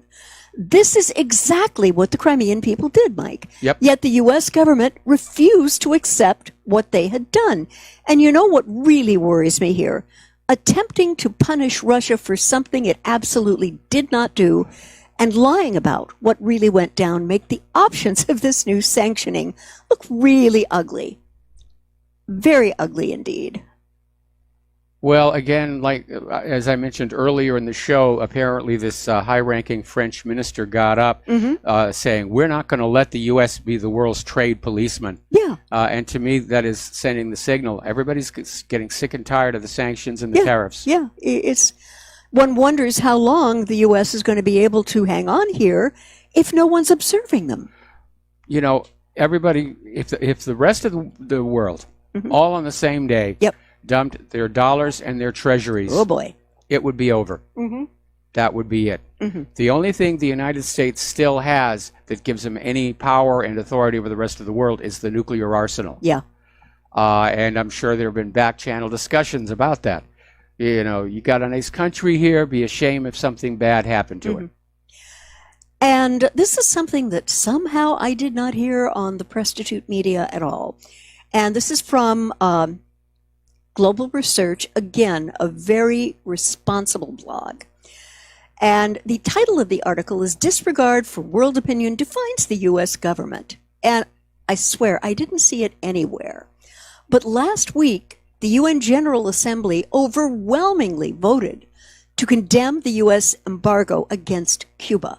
A total of 189 member nations said Cuba did not deserve this embargo, which began in 1961 and has continued unabated to this day. And only two countries, the U.S. and Israel, voted against the motion. No country abstained. And Cuba's Minister for Foreign Affairs, Bruno Eduardo Rodriguez Parilla, has said that the U.S. embargo has cost the island state upward of $933 billion, with losses in the past year amounting to $4.3 billion, which is twice the amount of foreign direct investment into the island.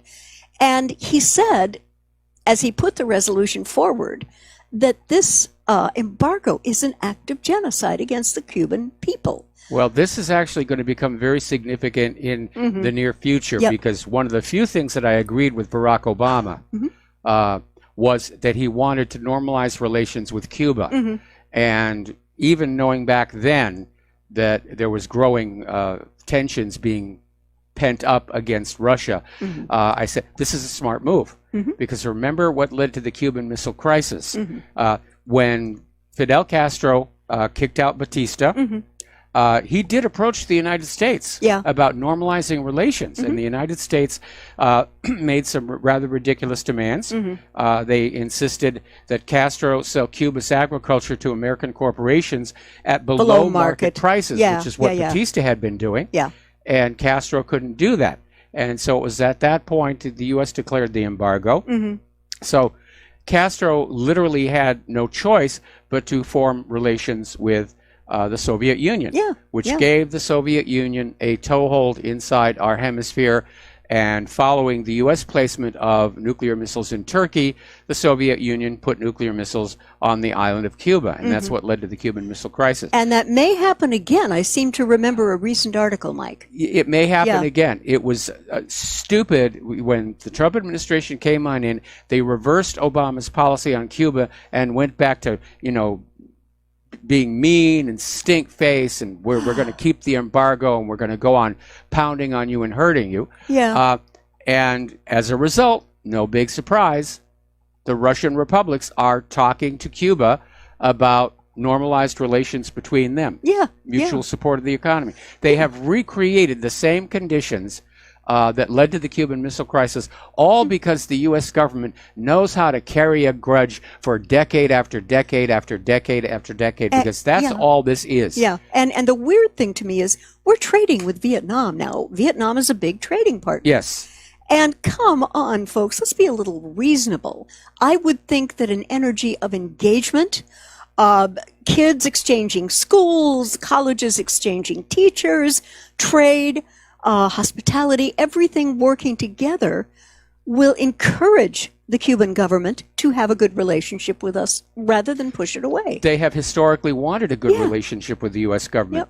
Yep. The U.S. government's attitude is, you do what we want first, and then maybe we'll do something nice for you. Yeah. I'd like to talk about our veterans, which very much have been in the news since this gentleman went in and shot up the bar. And it comes to us from antiwar.com. Again, guys, take a look. It's really worth the time. And the article is called A Badge of Shame, The Government's Wars on American Military Veterans. Now, the U.S. government boasts more than 20 million veterans who have served in World War II through present day. But the plight of veterans today is America's badge of shame, with large numbers of veterans impoverished, unemployed, traumatized, mentally and physically struggling with depression, suicide, marital stress, homelessness, subjected to subpar treatment at clinics and hospitals, and left to molder while their paperwork piles up with the VA. Yeah, it is a disaster. I remember when they first started the Iraq War, and Donald Rumsfeld was literally complaining that too many of our soldiers were surviving their battlefield injuries, and it was just, it was just costing more than they had planned to spend. So sickening. Sickening. It is sickening here. And yes, we know a lot of people who are veterans, they're not being taken care of. No.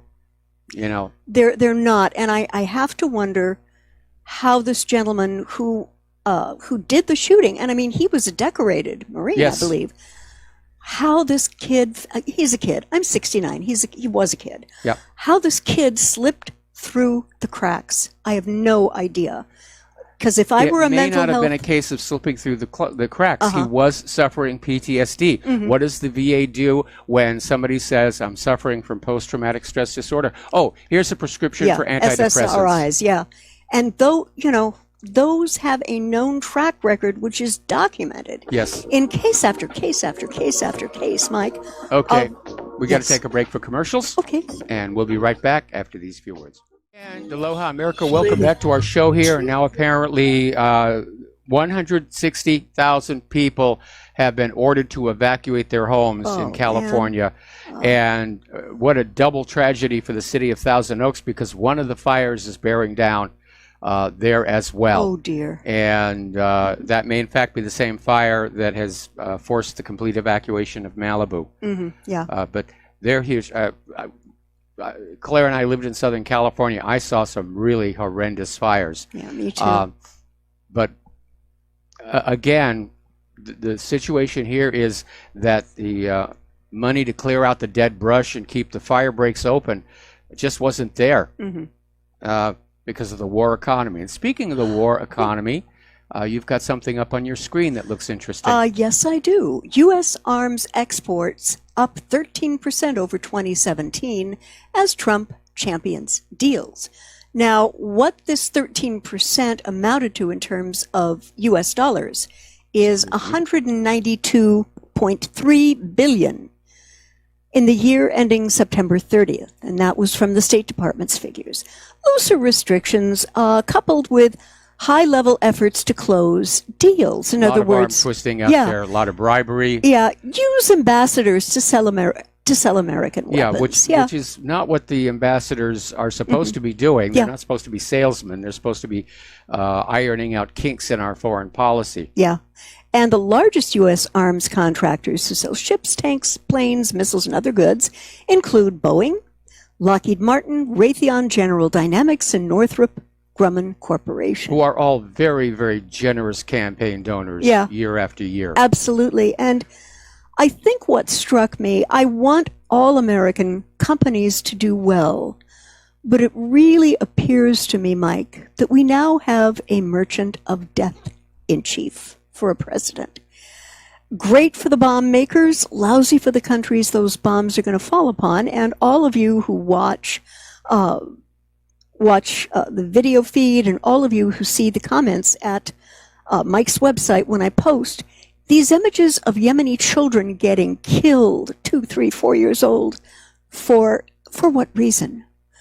You know, we may be able to assist the Saudis in overcoming in Yemen, but I have to ask Mike, at what moral price to this country? Well, the moral issue's already gone. The Saudi Arabia's been committing war crimes with the attacks on civilians, use of white phosphorus. There's really no such thing as a moral war.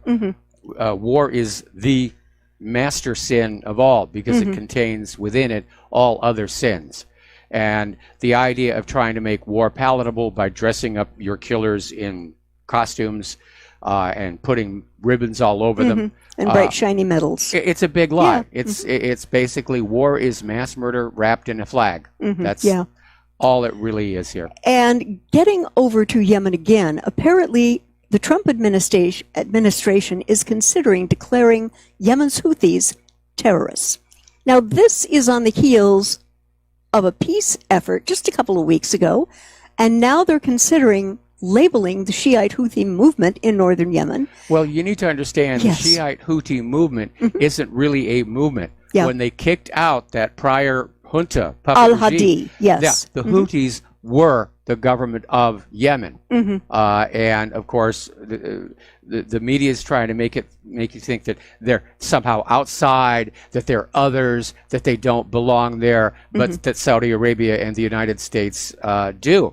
But what the Houthis are trying to do is exactly what the Iranians did back in 1979, which is kick out foreign rule. And unfortunately, I do think the Yemen's is going to lose this one because the Saudi Arabian forces and the UAE forces are getting close to capturing Hodeidah port. And none of the players in this are listening to the United Nations. They're not going to provide any kind of pathways for humanitarian aid.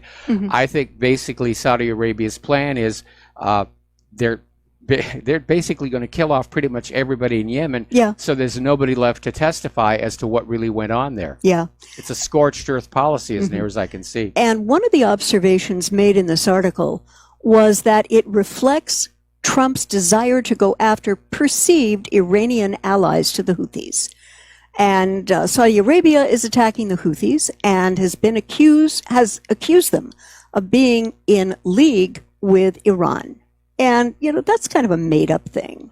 It is a made-up thing. And it's, I mean, you know, Saudi Arabia is in league with the United States. Nobody says anything about that. Yemen and Syria are in league with Iran. Oh, horror of horrors, horror of horrors.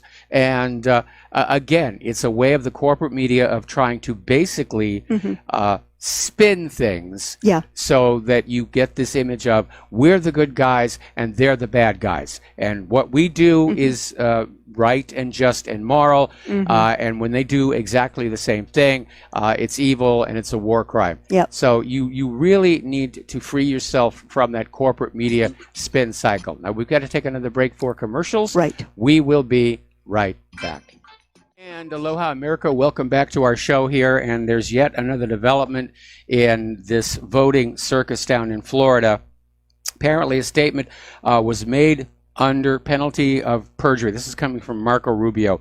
Palm Beach County election workers were filling out new ballots supposedly to replace damaged ballots, but did not allow campaign representatives to witness the process of creating the new ballot to make sure it said exactly the same thing as the so-called damaged ballot. Oh, dear. Okay, this is required under Florida law.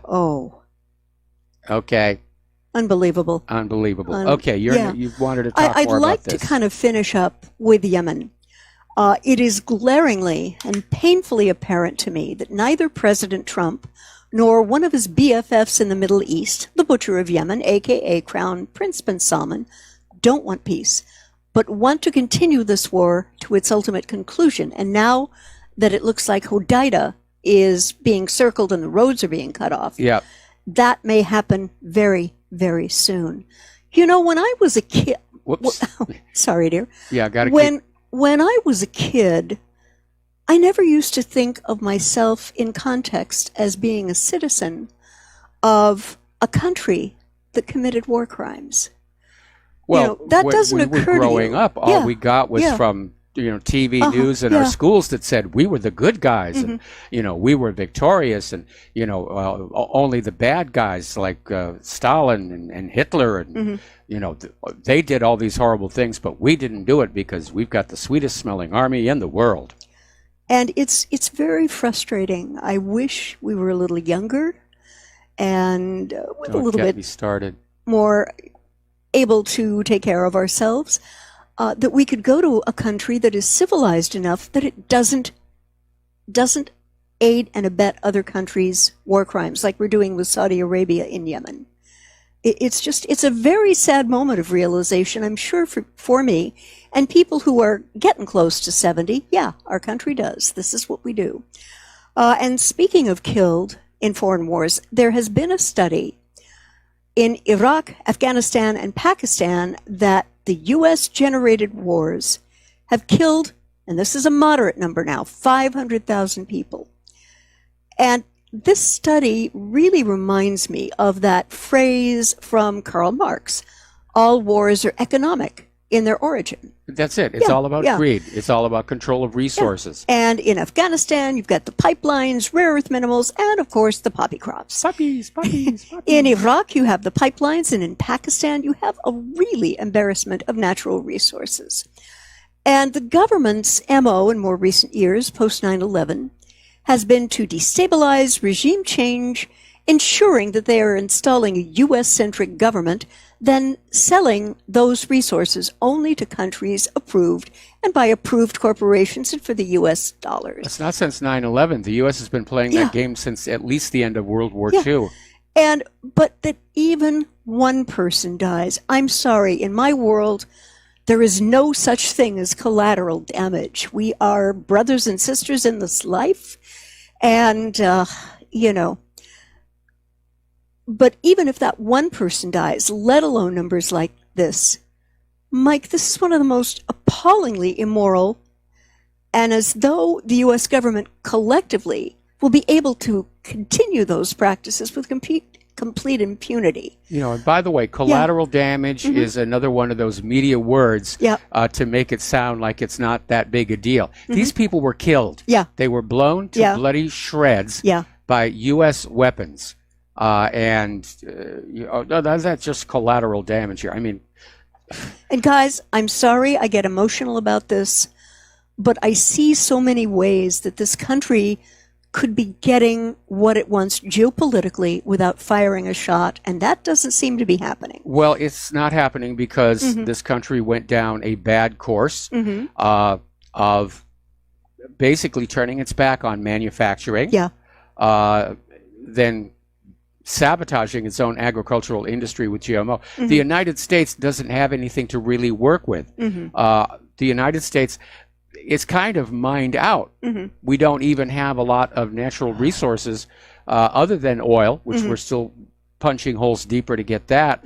But a lot of the mines that used to power American industry, they're tapped out, they're mined out. And so we don't really have anything to work with. And 30 years ago was a point where a wise and prudent government would have started thinking, okay, we have to make a change.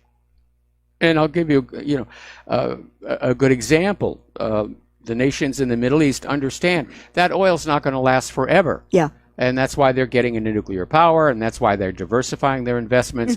And they're trying to attract more tourism and business by giving a good business climate.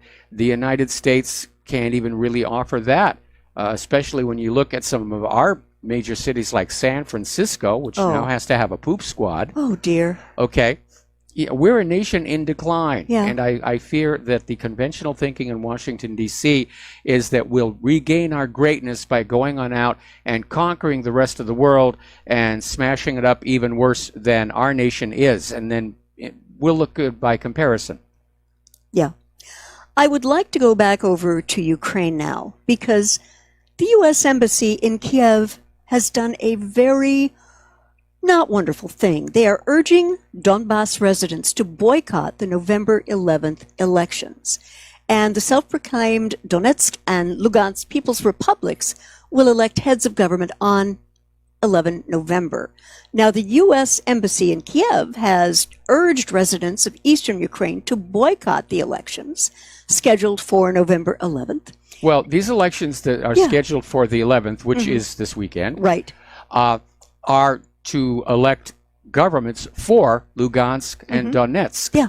And obviously the United States is still trying to sell the idea that all the Ukrainians are, obedient to Kiev. They're not trying to break away. They all just, sing kumbaya and hug each other. And that's why the embassy's made that statement, which was a dumb thing to do. Yeah. Because it's going to motivate the people in these republics to get on out there and vote like crazy. So I imagine the next step is that probably the United States is already grabbing the election supervisor out of Broward County and throwing her on a plane. Yes. To send her down there. In fact, that's her face right there. Oh, dear. Send her on over and make sure the election goes the way we want it to. Yeah. And what I have asked, is that the ambassador, Marie Jovanovic, and her deputy chief of mission, Pam Torment, cool their jets.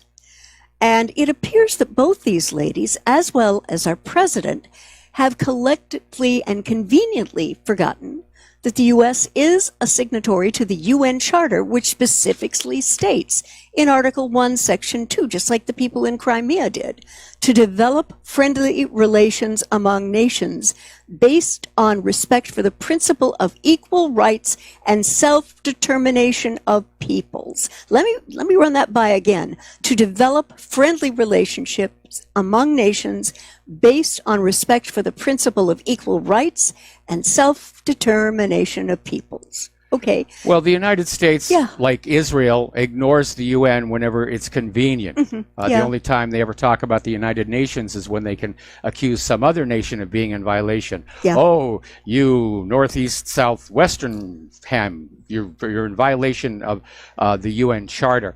And again, it's all for propaganda. But it should be very obvious that the United States government has gone just as outlaw as the government of Israel. Yeah. And by telling the people of DPR and LPR that such an election is meaningless, the U.S. is really attempting to evade its moral responsibility to these people and as a signatory to the UN Charter, because what these ladies are asking these people to do is the polar opposite, Mike, of the UN Charter, a document to which I would remind you the U.S., Russia, and Ukraine are all signatories. And it looks to me like the U.S. wants to halt this exercise in terms of self-determination because it doesn't suit them or Ukraine. Well, that's exactly what's going on. Yeah. Self-determination, if we let the people actually determine their own future, it'll be a mobocracy. And it already is with Antifa here in the United States. Really.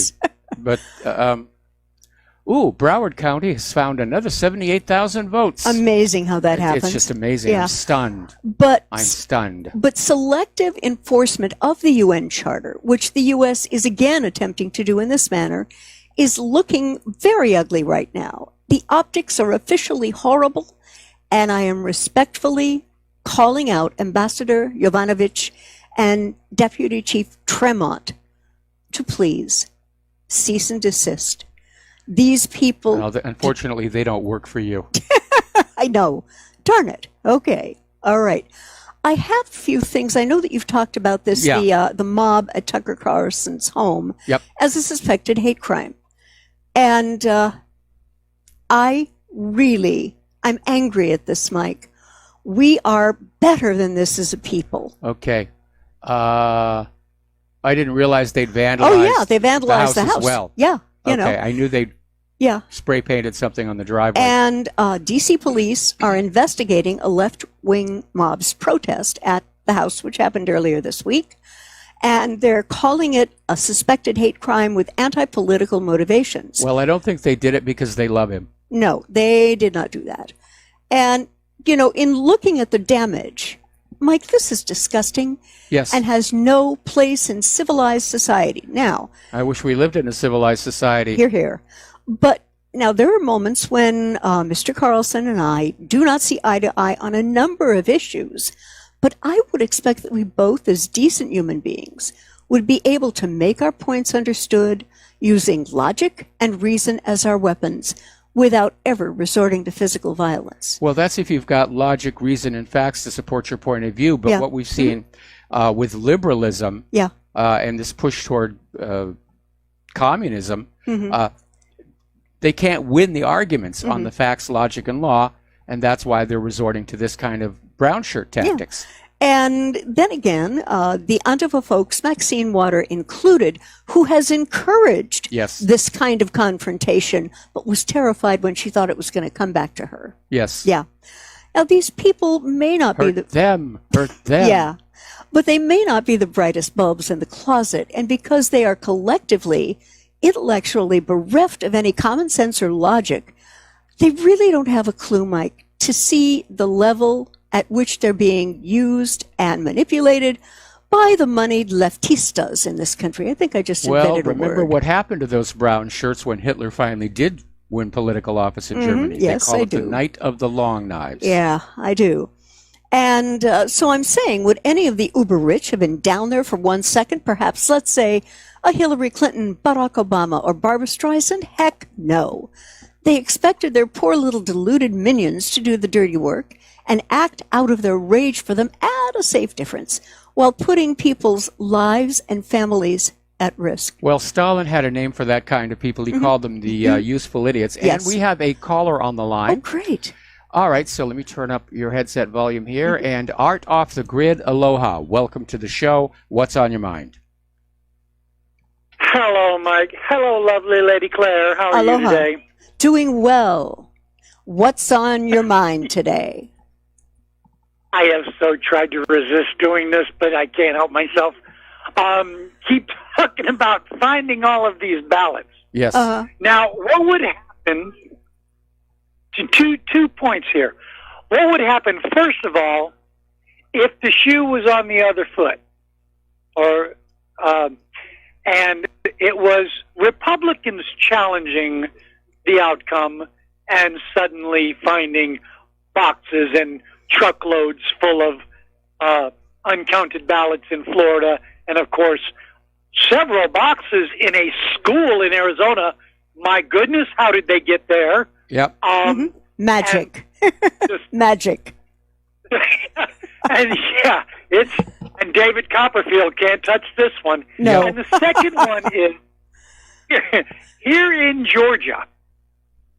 Stacey Abrams, boy, I tell you what, she just plain won't give up. She is now accusing, and I'm still trying to find someone who can explain this one to me. She's accusing Brian Kemp and his campaign of trying... I almost can't even say this without laughing. Okay. Trying to use old math to count the votes. What other kind of math are we going to use? Oh, that dear. one is really out there. I mean, counting votes is actually quite simple. 1, 2, 3, 4. Yeah. You know, what does she want? Her votes to be counted with the Fibonacci sequence? 1, 2, 4, 7, 12. Right. Yeah. Okay. Right. But Art, let me ask. For you, two for me. Pardon? I said one for you, two for me. Yeah. How far away was she from a runoff vote? Brian Kemp is, as of yesterday, was still a little over 1% ahead of her. And they're claiming right now, here in the state of Georgia, there are less than 70,000 provincial votes.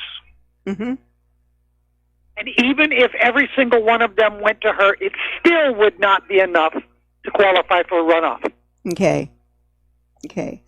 But that is a rather peculiar statement for her to have old made. Math. We want these elections counted by Common Core graduates. Oh, yes. Because we know they'll always count for the Democrats. Anything else, Art? No, I just thought I would throw that out there and see what kind of chuckles we could get. Oh, because yeah. This is just insanity here. And now I've heard in several states, and I'll leave you with this something to ponder. Several states have now spoken out. Democrats are wanting to change the way that votes are counted because, as with, remember several years ago when Kennedy passed away, they had to have a special election to replace him. Yes. And, of course, the Democrats wanted to change the rules, which they had done back in the 70s. They had already done that in the 70s. They didn't like the way the rules were, so they changed them. And now, when this recent Kennedy passed away several years ago, they wanted to change them back to the way they used to be because they didn't like the way that it was going. Art, I'm going to put you on hold. Don't hang up. I'm going to come right back to you after this commercial break. Aloha America, welcome back to the show. We're finishing up with Art Off the Grid. And Art, you were saying that apparently in several states, Democrats are demanding a change to the rules on how the ballots are counted. I mean, are they actually asking a recount based on changed rules? No, from the way I understand it, and I've only heard brief mention of this, apparently this stems going back as far as the Trump victory. And they're basically singing the same song they were singing shortly after Trump won the election. Was apparently they don't like this whole concept of the Electoral College. They want the popular vote, meaning if 1,000 votes are cast, whoever got the majority. That's what they're wanting. Yeah, but that doesn't apply here because apparently there's no Electoral College involved in the midterms. Yeah, like here in the state of Georgia, they're claiming that Stacey Abrams got the popular vote. So she's a little bit upset that she didn't win, because she got the popular vote. And this reminds me of, if you remember, Mike, you're like me. You got a really good memory for these kind of things. Was it the late 70s or the early 80s when the Democrats had lost the senator from Massachusetts, and they wanted to change the way that he was replaced? Yes. So they changed the rules, and lo and behold, their guy won. And then here a few years back when Mr. Kennedy passed away, they again wanted to change the way the rules worked. And lo and behold, their candidate would have won had they gotten away with it. This is the typical, we don't like the way the rules are, so we want to change the rules. How would people react if the NFL changed their rules because they got tired of the Dallas Cowboys winning? Well, I'll tell you what I'm going to do. I'm going to go over to Las Vegas and demand they change that game from 21 to 22 because then I would own that strip. All right, well, listen, Art, we're going to let you go. Art, we're going to let you go here, and I want to leave you with a thought, and it has to do with something called the consent decree. Now, for many, many years, there has actually been a legal ban on Republicans investigating Democrat election fraud. And it's why there is so much of it, because nobody can look into it. It was called the consent decree. It was a settlement arrived at over another lawsuit regarding the Democrats accused the GOP of trying to intimidate voters by having a security guard at a polling place or something like that. That consent decree has now expired. Okay. Dustin in New Jersey, real quick, what's on your mind? I have bad news for everybody. The Westworld set is burned to the ground. Yeah, I saw that. Well, there's a lot of different Westworld sets. Yeah. But Yeah, I saw that coming through on one of my members' pages. So okay, and then real quick, Mike, the migrant caravan has left Mexico City, headed for the border. So there's another flashpoint in the next couple of days, I guess. Oh, that's all I got to say. All right, I was hoping things were going to kind of calm down now that we're past the midterms, but it seems like we're just getting crazier and crazier. Anyway, the point of the end of the consent decree: if you are a Republican in any state, you are now free to investigate Democratic election fraud, and I urge everybody to do that because the system is totally out of control.